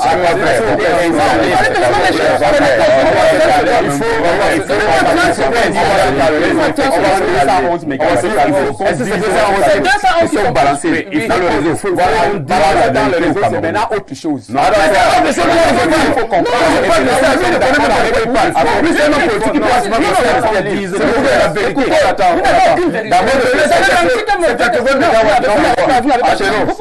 Pour le moment, là, Il faut donner la source de vos Eric, d'accord, on n'est pas sûr que ce qu'on lit est toujours la bonne source. Voici la source. Moi, L'agent je ne suis pas sur d'électrification Internet là, rurale. monsieur. L'agent d'électrification rurale. Parlons justement de Mekin. Voilà, capacité attendue, capacité injectée finalement. Est-ce qu'on a ces données-là? Je vous ai dit tantôt qu'il y a une entité qui s'occupe de Mekin qui s'appelle Hydro-Mekin. Nous sommes agence d'électrification rurale. Néanmoins, selon les informations que nous avons ensemble avec nous, en fait nous tous, les informations que nous avons, à Mekin, vous parlez de 15 MW, généralement c'est 12 MW. Voilà. Et sur les 12 MW, il est question aujourd'hui, et là où nous tous nous sommes d'accord, il est question qu'on transporte cette électricité du barrage vers l'arrière-pays. C'est ça le débat. Bien fait. Bon, il est même question, je vous ai dit qu'actuellement, là, la Sonatrel vient d'être... Voilà, il est donc question que le transport et la distribution suivent. Même chose avec Memvele. D'accord. Voilà, le transport, ça ne suit pas encore. Ça a déjà commencé, puisque la Sonatrel est déjà là. Voilà, la Sonatrel est là. Rapprochez-vous de la Sonatrel. Bien entendu. D'accord. Alors, les chiffres que vous voulez donner viennent de la Sonatrel. Oui, vous aurez les chiffres, vous aurez le temps de parler. Et nous, AER, on attend effectivement qu'à un certain moment, on prenne le relais pour le milieu rural. Je crois que vous êtes en train de tout dire. Vous êtes en train de tout dire, finalement. Vous êtes en train d'acheter une voiture avec la route pour rouler. Vous êtes prêt à fonctionner à AER, vous n'avez pas de problème. Le problème, c'est que vous ne recevez pas. Non, là où on peut, parce qu'il y a des endroits où c'est déjà faisable. Non, pas ça. Il y a des endroits où c'est déjà faisable. Là où il y a le réseau, on raccorde les localités au réseau. Je suis d'accord avec vous, Jean-Jacques. Là où il y a déjà le réseau, on raccorde les localités au réseau. Mais là où il n'y en a pas encore, on est obligé de dire qu'on attend. C'est la vérité. On attend que le réseau, comme on l'a dit, effectivement, il a bien dit qu'à partir de Mekin, il faut que le réseau de transport puisse partir de Ndjomi et Kombo, où il y a le transformateur actuellement, pour arriver vers l'arrière-pays. D'accord. Côté Memvele, même chose. Il faudrait que le transformateur qui est pour le moment à Diop, à Ebolova, et l'autre transformateur qui est pour le moment en Kolonkomo, ici à Yaoundé, il faut des lignes de transport pour aller jusqu'à l'arrière-pays. Mais vous avez tout dit. La réalité, c'est que c'est un gouffre financier. Vous avez tout dit. Donc ça existe, mais c'est non seulement les projets, non seulement ils ne produisent. Le rendement n'est pas égal à 1. Donc c'est de l'argent. Sinon vous construisez la ligne. Bonsoir. Cher panel, il faut comprendre que beaucoup de localités ont des installations, mais sans électricité. C'est là à l'un, à Sonkwe, par Biwongbulu, dans la villa. On vous salue là-bas. Merci d'être avec nous. Je reviens sur le problème de l'élestage. Ils se produisent aussi en saison sèche qu'en saison de pluie, avec des arbres qui tombent sur les installations, sur les corridors et qu'on sort. Beaucoup de problèmes. Éviter une urbanisation qui ne sert pas la campagne. Convient toutefois de souligner que le développement de la ville ne doit pas se faire au détriment de la campagne. Le message est coupé. Bonsoir, JZ. Que le conseiller technique nous situe la direction générale de AER à Yaoundé, Ampo de Ngere Mendouka. Je vous ai dit ça se coupe tous les jours. Là-bas, je crois que le courant arrive, en tout cas on met en activité à 8 heures. On interrompt à 16 heures par là. On remet en marche à 18h, on interrompt encore, mais 18h par là. Oui, donc en Guinée, chez votre direction. Peut-être pas. Vous dites que c'est à Bastos. La nouvelle route Bastos. Ça c'est à l'époque, rue du Rotary. Rue du Rotary Club. Bastos. Voilà. Rue Rotary. De toute façon, vous écrivez à monsieur le directeur général de l'agence d'électrification rurale en cas de problème. Voilà. Bonsoir, plateau, attendez. Même ce qu'elle a depuis 98. Mais écoutez. La loi qui... C'est pas lui qui va m'aider. De toute façon, c'est pas vous à répondre à la question là. Je vais répondre d'abord. Non, c'est pas quand même 98. C'est la loi qui régit le secteur. C'est la loi de celui qui arrive maintenant l'AER. Il est resté depuis longtemps. En place de l'AER, effectivement, c'est en fait, nos patrons ont été... Vous avez compliqué les choses. C'est pas vous qui l'ont mis. Tout à fait, c'est pas moi. Bonsoir le plateau. Vous avez un sujet important sur la table. Maintenant, nous avons certains facteurs qui ne favorisent pas la satisfaction énergétique au Cameroun. Par exemple, les faux chiffres envers les mégawatts produits dans nos différentes centrales. On nous a fait comprendre que Memvele avait une capacité de 211 mégawatts, une capacité jamais produite par ce barrage. Et pire encore, les centrales thermiques de Bolova et d'Ambam ont été démantelées, laissant place aux centrales hydroélectriques de Memvele qui, en elles, ne parviennent pas à satisfaire les localités comme autant des centrales thermiques. Et rappelons qu'à l'heure actuelle, Memvele ne parvient pas à produire 50 mégawatts. Faisal, Depuis et Bolova. Donc sur les 211 annoncés. Moi j'ai dit 80, on dit 50. Du 50. Le monsieur ici me dit que la puissance puissance installée. C'est les chiffres politiques, ça devient technique. Mais c'est la puissance installée, c'est c'est la rien. puissance installée qui C'est la puissance vraiment produite qui est importante. Et même la puissance produite, c'est la puissance consommée. C'est-à-dire, vous devez aller vérifier les résultats chez le consommateur. C'est pour ça que nous disons que c'est progressif. Actuellement, là, on produit, on est en train de transporter, on doit distribuer. C'est progressif. Moi, je ne comprends pas le Cameroun. Là, on m'a appris à l'école que nous sommes classés deuxième puissance énergétique d'Afrique après la RDC, mais nos villes sont les moins éclairées. S'il vous plaît, à qui la faute? C'est le téléspectateur qui pose la question. S'il vous plaît, arrêtez d'inviter le RDPC sur les plateaux. S'il vous plaît, je vous en prie. Ils veulent toujours nous mentir comme ils le font depuis 42 ans. Nous sommes déjà très très fatigués. Si nous sommes calmes, c'est juste parce que nous aimons ce pays. Allez, c'est bien. Aimons le pays. Donc, qu'ils arrêtent de croire qu'ils sont intelligents. Hans, depuis un cotin. Vous savez, un cotin, ce type en connaît. On aime le pays, c'est il en connaît. Bonsoir le panel, monsieur. C'est justement avec les concepts vides qu'on abrutit la population. Monsieur Akono devrait savoir qu'on ne manque pas en costume. Non, monsieur Akono. Ouais, est-ce qu'on dit qu'il y a un grand man alors? Il n'a pas menti. C'est qu'il a le costume. Pourquoi il dit ça? Lorsqu'on paye les impôts et les taxes, c'est pour en retour bénéficier du minimum d'électricité. Et un droit est un droit. Voilà. Gouverner, c'est prévoir comment les autres font. En 43 ans, on doit toujours faire des politiques de rationnement. C'est-à-dire qu'on donne un peu ici à Garigombo, puis le lendemain on donne à Doumé. Les investissements, c'est pour résoudre les problèmes à long terme, pas à moitié. Aristide depuis SOA qui envoie sa contribution. Je crois que Descartes insistait sur les chiffres. Là, le problème est réglé. On nous dit à Ebolova que c'est 50 MW finalement de production au lieu de 211. Et les téléspectateurs veulent la vérité des chiffres, qu'on ne les gonfle pas. Ouais. Les chiffres ne sont pas gonflés. C'est pas gonflé. Aucun chiffre n'est gonflé. C'est que l'information qui vient de la sonate est la suivante. Les pertes, c'est-à-dire dans le transport et autres, sont de 10%. 10%. C'est ça. Ça, c'est les pertes, sont de 10%.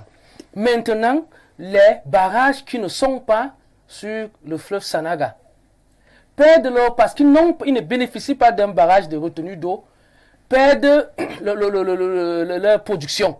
Ça peut chuter à un taux qui n'est plus dans les pertes de transport, mais qui est dû au coût qui a baissé. Ça doit être résolu parce que les populations n'ont pas à savoir, mais il faut quand même le leur dire. Ça doit être résolu avec des barrages de retenue d'eau de ce côté-là aussi.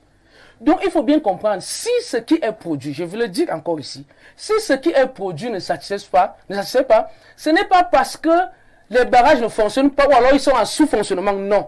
C'est parce que tout ce que les barrages produisent n'atteint pas encore la demande. Et on attend alors qui? Maintenant, qu'est-ce qu'on attend? Les solutions. Vous croyez qu'on fait des débats comme ça? Pourquoi? Les propositions que les uns et les autres vont faire participent aux solutions. Moi, je suis d'accord avec le mixage. Et vous allez voir que même les politiques du président de la République, même les politiques mises en place sont d'accord avec ce mixage. Vous croyez qu'à quoi c'est la décentralisation? Vous croyez à quoi c'est les conseils territoriaux décentralisés? Quand on parle des conseils régionaux, on vous parle des communes. C'est à ça que c'est pour ça. Quand on leur donne ces autonomies-là, parce que j'attendais le dire quand nous serons aux solutions. Voilà donc, vous allez voir que la solution de décentralisation des conseils territoriaux décentralisés coïncide avec ce que vous proposez. Parce que c'est maintenant les régions, c'est maintenant les communes qui peuvent elles-mêmes, parce qu'elles ont des capacités de le faire en fonction de leurs moyens. Dans cette décentralisation qui peine à se mettre en place, on va attendre. Non, c'est vous qui voyez que ça ne marche pas comme ça ne marche pas. Même le chef de l'État. Bon, vous dites que ça marche pas comme vous le souhaitez. Mais le chef de l'État fait le constat. Il demande tous les jours l'accélération. Le chef de l'État n'a pas dit qu'aucune région ne peut faire un barrage. Il ne l'a pas dit. Ah, d'accord. Voilà, il ne l'a pas dit. D'accord. On a quand même un renfort venant des communicants du RDPC qui nous écrivent et nous donnent les détails. Le programme énergétique du renouveau est adossé sur, premier point, l'hydroélectricité et combustibles fossiles, 24,3%. Biomasse, 4,6%. Hydrocarbures, 18,3% et gaz, 5,9%. À ce jour, l'offre énergétique est de 2000 MW sur une demande de 2200 MW. Les villes sont électrifiées à 87,6%. Les zones rurales à 28,4%. C'est ça? On a parlé de taux d'accès, de taux de couverture. Là, il vient de donner un taux. Ça, c'est le taux de couverture. Ça, c'est le taux de couverture. Ces chiffres sont liés à Alors, je lis très rapidement. Il y a un chiffre qui est intéressant qu'il faut vraiment... Oui, vous allez revenir sur. Je termine d'abord la présentation. Selon nos amis de la communication du RDPC, maintenant, la production connaît des problèmes liés à l'environnement. Les périodes d'étiage, c'est-à-dire que le Cameroun vient de découvrir qu'il y a les périodes d'étiage et tout ça là. Monsieur Akono, il faut quand même qu'on dise qu'on ne découvre pas ça aujourd'hui, non? Non, mais il y a une solution à ça. Il faut d'abord faire c'est pour ce faire, l'État recourt à des barrages de retenue qui optimisent la production des barrages hydroélectriques. Le cas de Lompanga. Sans ces barrages, les barrages hydroélectriques auront une production au rabais. Mais l'État encourage la construction des micro-barrages. Le cas de Mbakaou, qui produit 4 MW en période de crue et alimente Tibati. Mais l'État ne saurait faire cette erreur de miser sur les petits barrages hydroélectriques car il faudrait les coupler aux barrages de retenue d'eau et ça reviendrait plus cher. Mevelet et Mekin, situés dans le Ntem, ainsi que lac d'eau situé dans la Benoué, n'ont pas encore une production optimale, mais avec la construction de Mevelet, 2 barrages de retenue sur le Ntem rentabilisera mieux ces barrages. Construire un pays est un processus et pas de magie. Le Cameroun est dans la bonne voie et occupe à ce jour le 11e rang dans les pays les plus électrifiés d'Afrique. Voilà. On est 11e. Il faut quand même célébrer cela. Voilà, sur les chiffres. Est-ce qu'il y a un chiffre qui est problématique sur ce qui est proposé là? Par exemple. Tout est problématique. Je pense que les chiffres que nous voyons ou qu'on voit dans les rapports sont des chiffres qui mentent aux populations. Il y a un seul chiffre que le gouvernement ou les entreprises responsables de l'énergie ne communiquent pas. Et les citoyens doivent le savoir. C'est ce qu'on appelle, je l'ai répété au début, le taux de disponibilité. Il faut communiquer sur ces chiffres. Dans les rapports qui viennent, que ce soit de l'AER, du MINE ou des NEO, et il faut clairement qu'on puisse montrer au Camerounais le taux de disponibilité. Et pour calculer ce taux de disponibilité, il faut impliquer le consommateur. Parce que c'est lui qui connaît quand il a la lumière, quand il n'en a pas. Ça montre qu'on a un chiffre qui met tout le monde d'accord. Parce qu'on le construit. Pour en faire quoi? Pour en faire un mix énergétique. Oui, pour en faire un mix énergétique. Non, attends. Mais pour réussir, parce que depuis 1960, de l'indépendance, le Cameroun n'a pas un accès à l'énergie suffisant. C'est critique. Sur ce débat, rien que le fait que j'ai vu le titre du débat, c'est déjà un problème. Qu'est-ce qu'on fait alors? Non, on doit d'abord poser... Vous avez toujours dit que qu'est-ce qu'on fait après. Parce qu'on va dans tous les sociétés Non, vous n'allez pas m'interrompre. Laissez-moi dire. Même quand ça fait mal, il faut écouter. Même quand ça fait mal. C'est même quand ça fait mal qu'il faut bien écouter.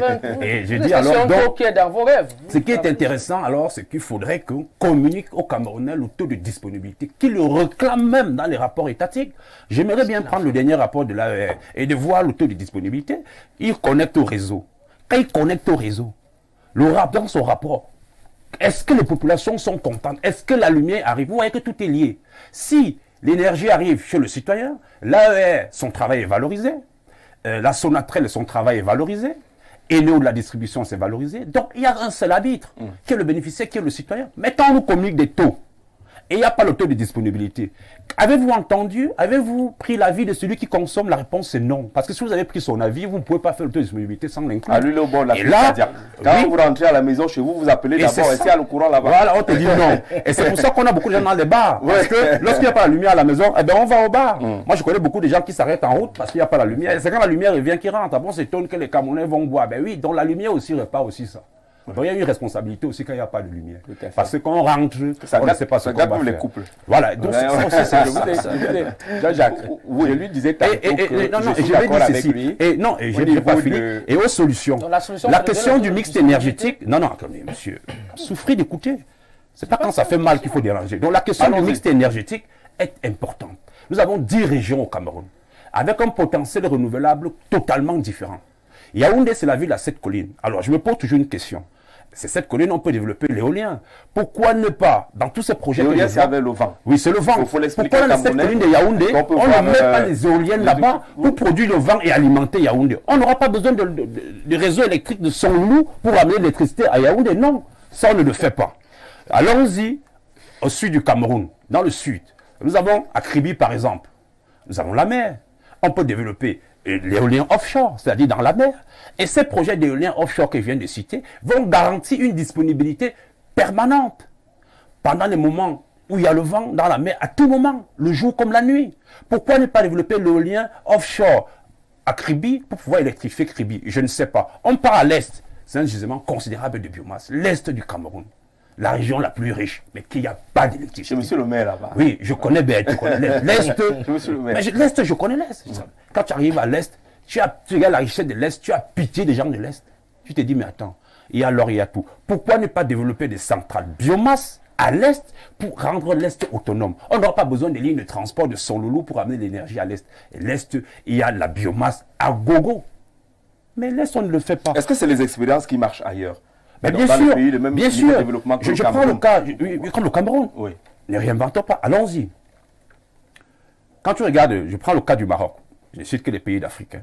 Le Maroc a basé son électricité sur la mini-hydroélectricité, essentiellement, et le solaire. Le Maroc a le phosphate. Le Maroc n'a pas de pétrole comme l'Algérie, il n'a pas de gaz. Donc le Maroc, c'est un pays qui n'a pas de gaz, dont son énergie est essentiellement basée sur la mini-hydroélectricité et le solaire. Exactement la même géographie dont le Cameroun regorge.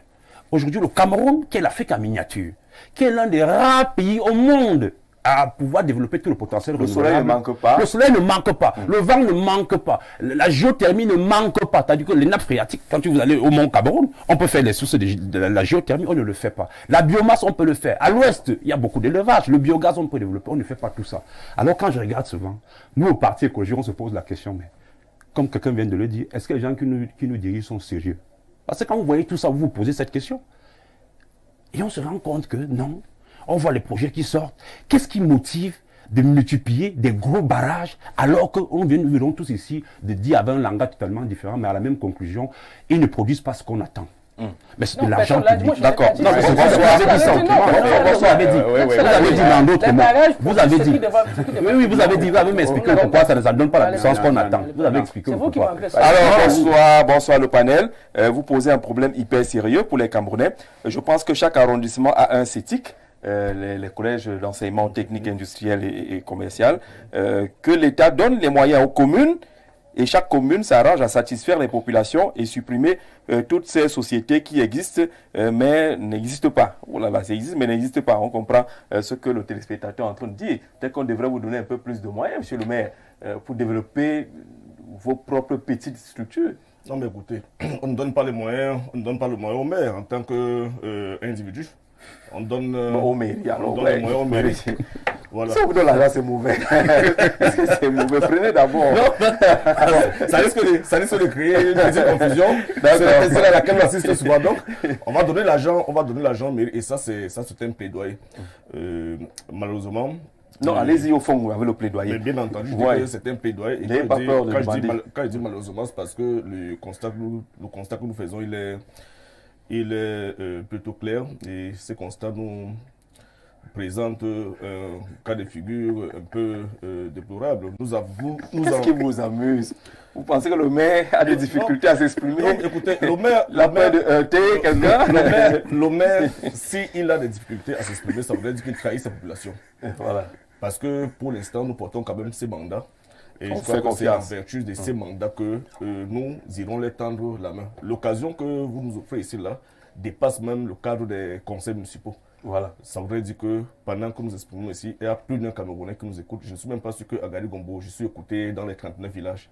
Mais je suis quand même écouté dans la République pour porter la voix des populations. Et je crois que la préoccupation que je peux exprimer ici, ou bien que j'exprime, peut être le ressenti des 360 communes en termes de, donc, si on donne de soucis. Les moyens. S'il y a un peu de moyens, oui. Chaque commune va balayer devant sa cour. Et je pense qu'on va trouver les options. Les communes ne sont pas là peut-être pour interdire la tutelle de l'État ou alors pour interdire les différents contrôles. Moi, je fais même partie de ceux qui souhaitent qu'il y ait une multiplication des contrôles, que ce soit par semaine, par mois, par an, en fonction des moyens que l'État a envoyés, en fonction des moyens que l'État a transférés. Alors, si je lis une partie de ce message, oui. Vous allez continuer. Oui. Pour avoir le cœur net des Camerounais, il faut faire une évaluation ex ante de tous ces barrages. Le MINE, donc le ministère de l'eau et de l'énergie, fait d'énormes efforts puisque chaque commune a bénéficié d'une enveloppe de 50 millions comme fonds transférés. La commune de Moutourwa, dont je suis conseiller, en a bénéficié par rapport aux besoins en eau et électricité des populations. Nous en demandons mieux dans les années futures. Boukassa de Moutourwa. Non, merci. Moi, je pense que monsieur le conseil de Moutourwa me permet de relancer la situation concernant le transfert des crédits. Voilà. Lorsque les communes maturent les crédits, les 360 communes peuvent maturer les crédits s'agissant peut-être de l'accès aux services sociaux de base sur le point d'électricité, le point qui nous concentre ici. Le MINE, dans son enveloppe budgétaire, doit disposer de tous ces moyens-là pour affecter. Je pense que tout à l'heure, vous avez parlé du rationnement. Je crois donc que c'est la politique du rationnement qui fait en sorte que la commune de Gari-Gombo, qui a aussi maturé les mêmes projets sur les mêmes besoins, n'est pas reçue, mais que Moutourwa est reçu. Par contre... Donc vous dites au populaire que les 50 millions, là, vous n'avez pas reçu. Non. Mais écoutez, la commune... Le maire n'a pas eu 50 millions. Non, n'a pas eu, c'était Moutourwa n'a pas eu. Voilà, parce qu'il dit que chaque commune... Non, il ne parle pas de chaque commune. Non, mais c'est ce qu'il a dit malheureusement, monsieur le conseiller. Voilà. Nous vous parlons quand même avec les chiffres là. Puis on ne peut pas se tenir sur un plateau aussi sérieux comme ça. Donc les 50 millions du MINE ne sont pas arrivés à Gari-Gombo. Les 50 millions du MINE ne sont pas arrivés à Gari-Gombo, sont arrivés à Moutourwa et comme Gari-Gombo. Et comme Gari-Gombo, il y a aussi d'autres communes qui n'ont pas reçu les mêmes 50 millions. D'accord. Je peux prendre cet exemple pour aller un peu plus loin. Parlant de la décentralisation, puisque nous disons que c'est ça la solution. Oui, c'est ça, on est dans la décentralisation. Alors, mais nous arrivons là. Ok, très bien. Parlons donc du transfert des ressources aux communes. Mais moi, je vais à ma 5e année. Si le président de la République n'a pas eu l'amabilité, de par sa main généreuse, de nous accorder 1 an de plus de mandat, je pense qu'on serait en train de préparer notre élection. Que chaque année, nous sommes en train de maturer des projets pour envoyer, par exemple, à un ministère que j'aimerais peut-être citer ici, le ministère du Tourisme et du Loisir, eu égard au potentiel touristique que la commune regorge. Zéro réponse. Zéro réponse. Ah, le ministère du Tourisme. Mais maintenant, vous allez trouver certaines communes comme s'ils avaient des abonnements à ces départements ministériels-là. Donc, vous n'allez pas demander à un maire de maturer les projets et le maire de courir encore pour faire le suivi des projets comme si la maturation ne suffisait pas. Et chaque année, on vous demande de maturer. Comme si c'était une faveur, un peu comme si on vous faisait une petite faveur. On ne fait pas la faveur si on veut décentraliser. Mais à la vérité... Monsieur le maire, vous ne parlez pas bien. Non, mais écoutez, vous voulez dire ça pourquoi? Non, essayez de trouver les solutions. Non, mais il faut y aller, c'est pas... Non, mais qu'est-ce que le maire dit? Mais peut-être que il doit avoir... Il y a un chemin. Oui, il y a un chemin. Il ne faut pas la loi. Non, il parle à ce qui est bien. Nous parlons de ce qui est bien. Il parle à ce qui est bien. Nous parlons de ce qui est bien. Nous ne parlons pas des canaux qu'il faut emprunter ça et là pour que peut-être... Alors sur le domaine l'électricité, vous avez maturé un projet déjà? Nous avons déjà maturé plus d'un projet. Mais je voudrais vous faire comprendre que cette année, si la commune a bénéficié du projet de l'électrification par mêlée centrale solaire, c'est à cause d'un financement stable qui est celui du Mindevel. Ça veut dire que le financement du Mindevel est stable, il vient de 100 millions dans toutes les communes. Dans toutes les communes. C'est l'enveloppe commune. Tu choisis ce que tu fais avec. Oui, absolument. Ça veut dire que tu fais donc l'option des populations. Et cette enveloppe-là nous avons permis de résoudre à la base les questions liées à l'électrification que les populations nous ont posées. Et ça permet donc que... Tous les 39 villages Malheureusement, on ne peut pas résoudre les questions des 39 villages. L'enveloppe budgétaire nous permet de résoudre les questions des villages les plus peuplés.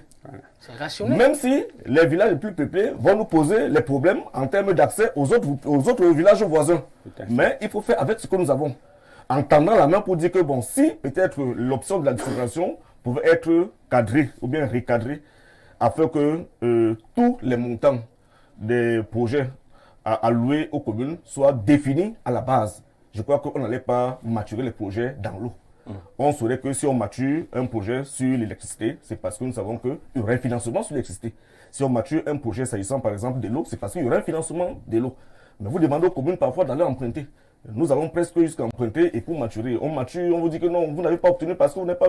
Mais j'ai même un aîné. Parce que vous n'avez pas... Mais vous n'avez pas obtenu parce qu'il faut maturer. J'ai un aîné là, je préfère faire son nom. Quand il est arrivé aussi maire comme moi, il était suffisamment égayé, il était suffisamment motivé parce qu'il me disait qu'il sortait du Minepat.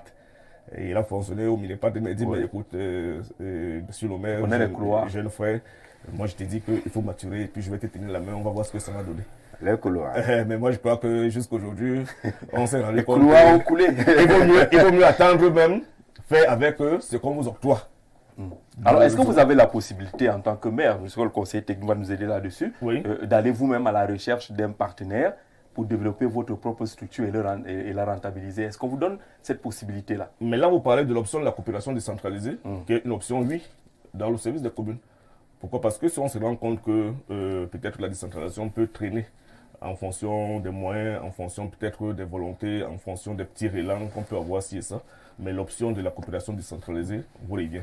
Et c'est une marge de manœuvre malheureusement très faiblement exploitée par la plupart des communes. Je parle de celles de la région de l'Est, mais que nous nous sommes fait le devoir. Je pense que avec les jours à venir, je ne vais pas trahir un secret ici, alors que le projet n'est pas encore là, mais avec les jours à venir, vous allez vous rendre compte que le statut que nous occupions ailleurs, pendant qu'on était encore en fonction, avant de rentrer à la mairie, nous a permis d'exploiter un certain nombre de canaux. De couloirs. Des couloirs.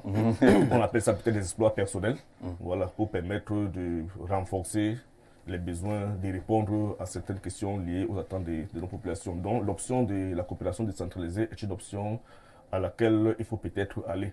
Bon, même comme jusqu'ici, certaines conditions, certaines pesanteurs. Pourquoi? Parce que pour obtenir, par exemple, une autorisation de sortie pour un business Pour aller hors du pays. Pour aller hors du pays. Aller chercher les partenaires. Pour aller chercher les partenaires. Mais voilà, ça devient aussi procéduré. Et pourtant, dans alors que vous n'allez pas au Canada pour caler, vous mais allez dans chercher. ce cas, vous n'allez pas caler, vous allez chercher pour les ramener. Mais bon, c'est tout ça. Ah, c'est aussi compliqué chez les maires de voyager, de sortir. C'est tout ça, mais vous n'allez pas voyager quand même comme si vous étiez dans votre salon.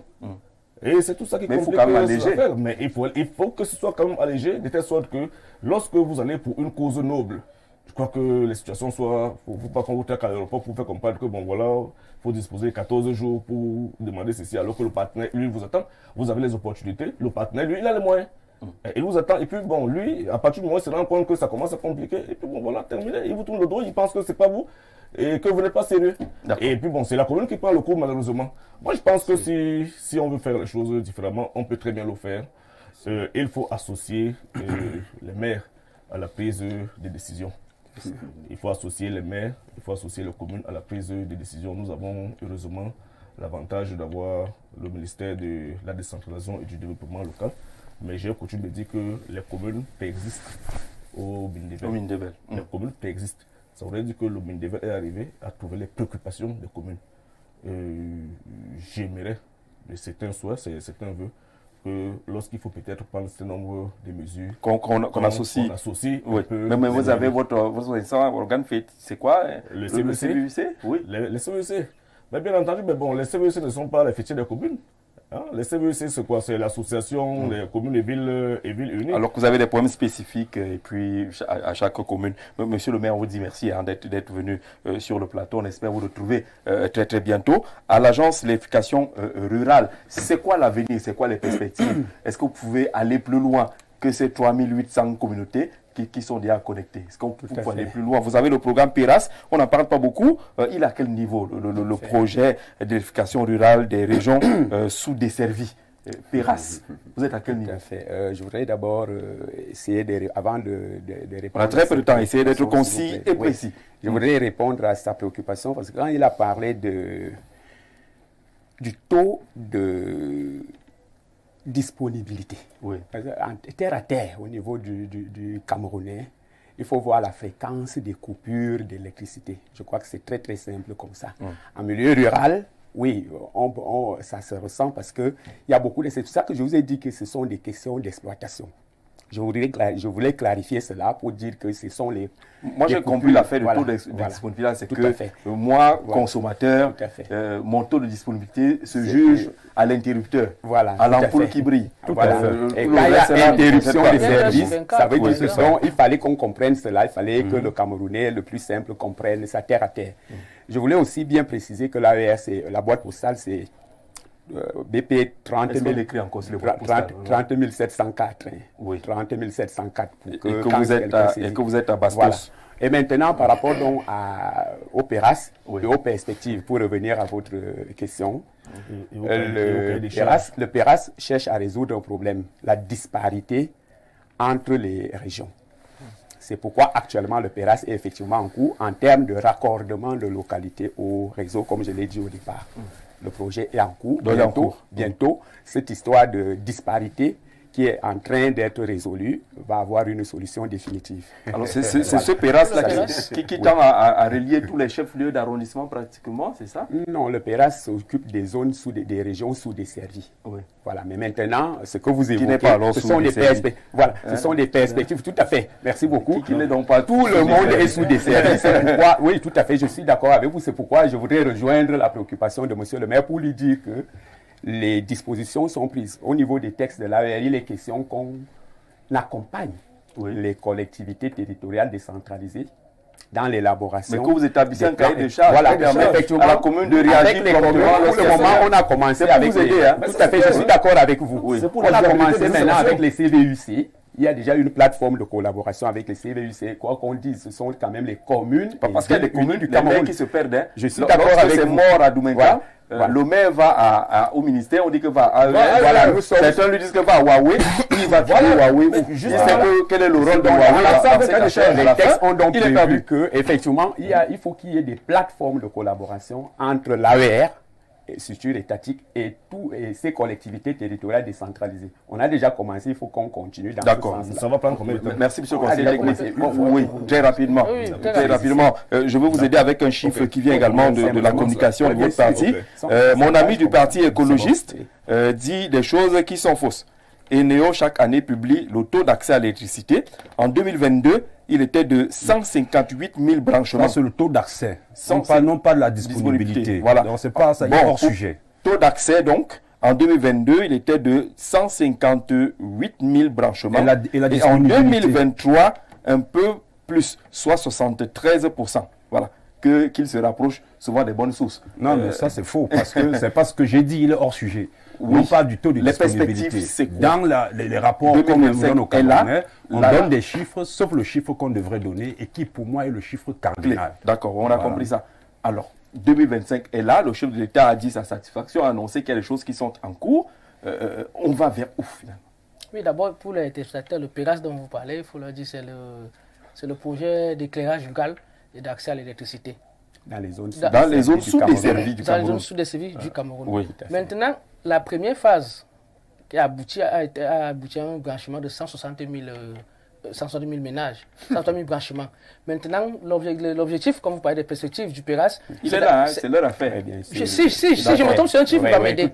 L'objectif, c'est jusqu'en juin 2025, il y ait 240 000 branchements de nouveaux. Je passe sur le contrôle de l'AR. Thème de branchement. Exact, voilà. Donc, l'objectif de juin 2025, 240 branchements. Sur combien de plus. Vous savez, on donne les chiffres, ce qu'on peut faire. On donne le faisable. Les chiffres ont une valeur relative. On ne va pas dire 800 pour faire plaisir aux voisins, alors que le chiffre réel du branchement que ça fait, c'est 240. Lorsque vous allez au branchement, vous savez que le besoin se situe à tel niveau. Et vous leur dites que nous faisons d'abord pour cette année tel niveau, pour qu'on ait une idée. Si on dit 240 et sans savoir quel est le taux visé, le chiffre visé, c'est quand même un problème. Voilà, allez-y rapidement. Je crois que la réaction fait les grands signes. Ok, ça c'était pour le PERAS. Pour ce qui est du reste, les perspectives vont se trouver, les solutions seront trouvées dans la décentralisation. Chaque collectivité territoriale décentralisée va trouver des solutions locales. Maintenant, pourquoi qui ne vont pas se substituer au barrage? Vous savez, un pays qui est en train d'aller vers l'industrialisation doit avoir des grosses capacités de production. Oui. On peut par exemple trouver une formule. Il y aura des solutions locales qui vont servir aux ménages et à l'éclairage. Maintenant, il y aura ces barrages que vous trouvez inutiles aujourd'hui vont servir aux grandes villes, aux grandes agglomérations et à l'industrie du Cameroun. D'accord. C'est pas comme dans les industries qu'on va chercher l'électricité pour ça. Merci. Angelo. Oui, il y a dans la loi de 2011 sur l'électricité, on a parlé de producteurs indépendants d'électricité. C'est les nouveaux acteurs. Moi, j'aurais pensé que... C'est libéralisé. Hein? J'aurais pensé que l'AER devait davantage travailler avec ces acteurs-là. Exact. Pour justement apporter la solution à travers les petits centrales hydroélectriques.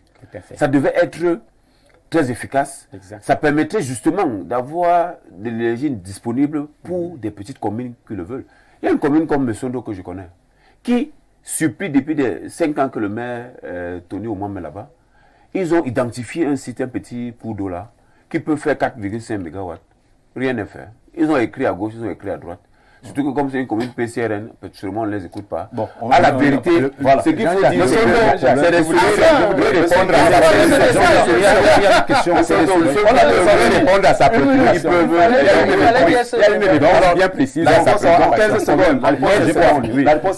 Le projet de Moussondo dont vous êtes en train de parler, allez demander à monsieur le maire, c'est un projet même qui est venu de l'AER. Allez vraiment demander. La question, c'est ça. La plus importante, c'est la question. Oui, la question la plus importante aujourd'hui qui fait que tout ça ne fonctionne pas, c'est la question du tarif de rachat. On ne peut pas faire la décentralisation. En fait, je veux dire, on parle de la libéralisation d'un secteur dont les tarifs n'existent pas. Combien coûte 1 kilowatt ou 1 mégawatt produit à partir de l'énergie solaire? On ne connaît pas le prix. Combien coûte 1 kilowatt ou 1 mégawatt produit à partir de l'hydroélectricité? On ne connaît pas. Donc, s'il n'y a pas le tarif de rachat obligatoire, qui est quelque chose qu'on doit travailler, les investisseurs, ne viendront pas, parce qu'il va venir investir pour produire l'électricité de manière indépendante, c'est-à-dire une entreprise indépendante, qui vient avec son argent construire une centrale, mais il vend à qui?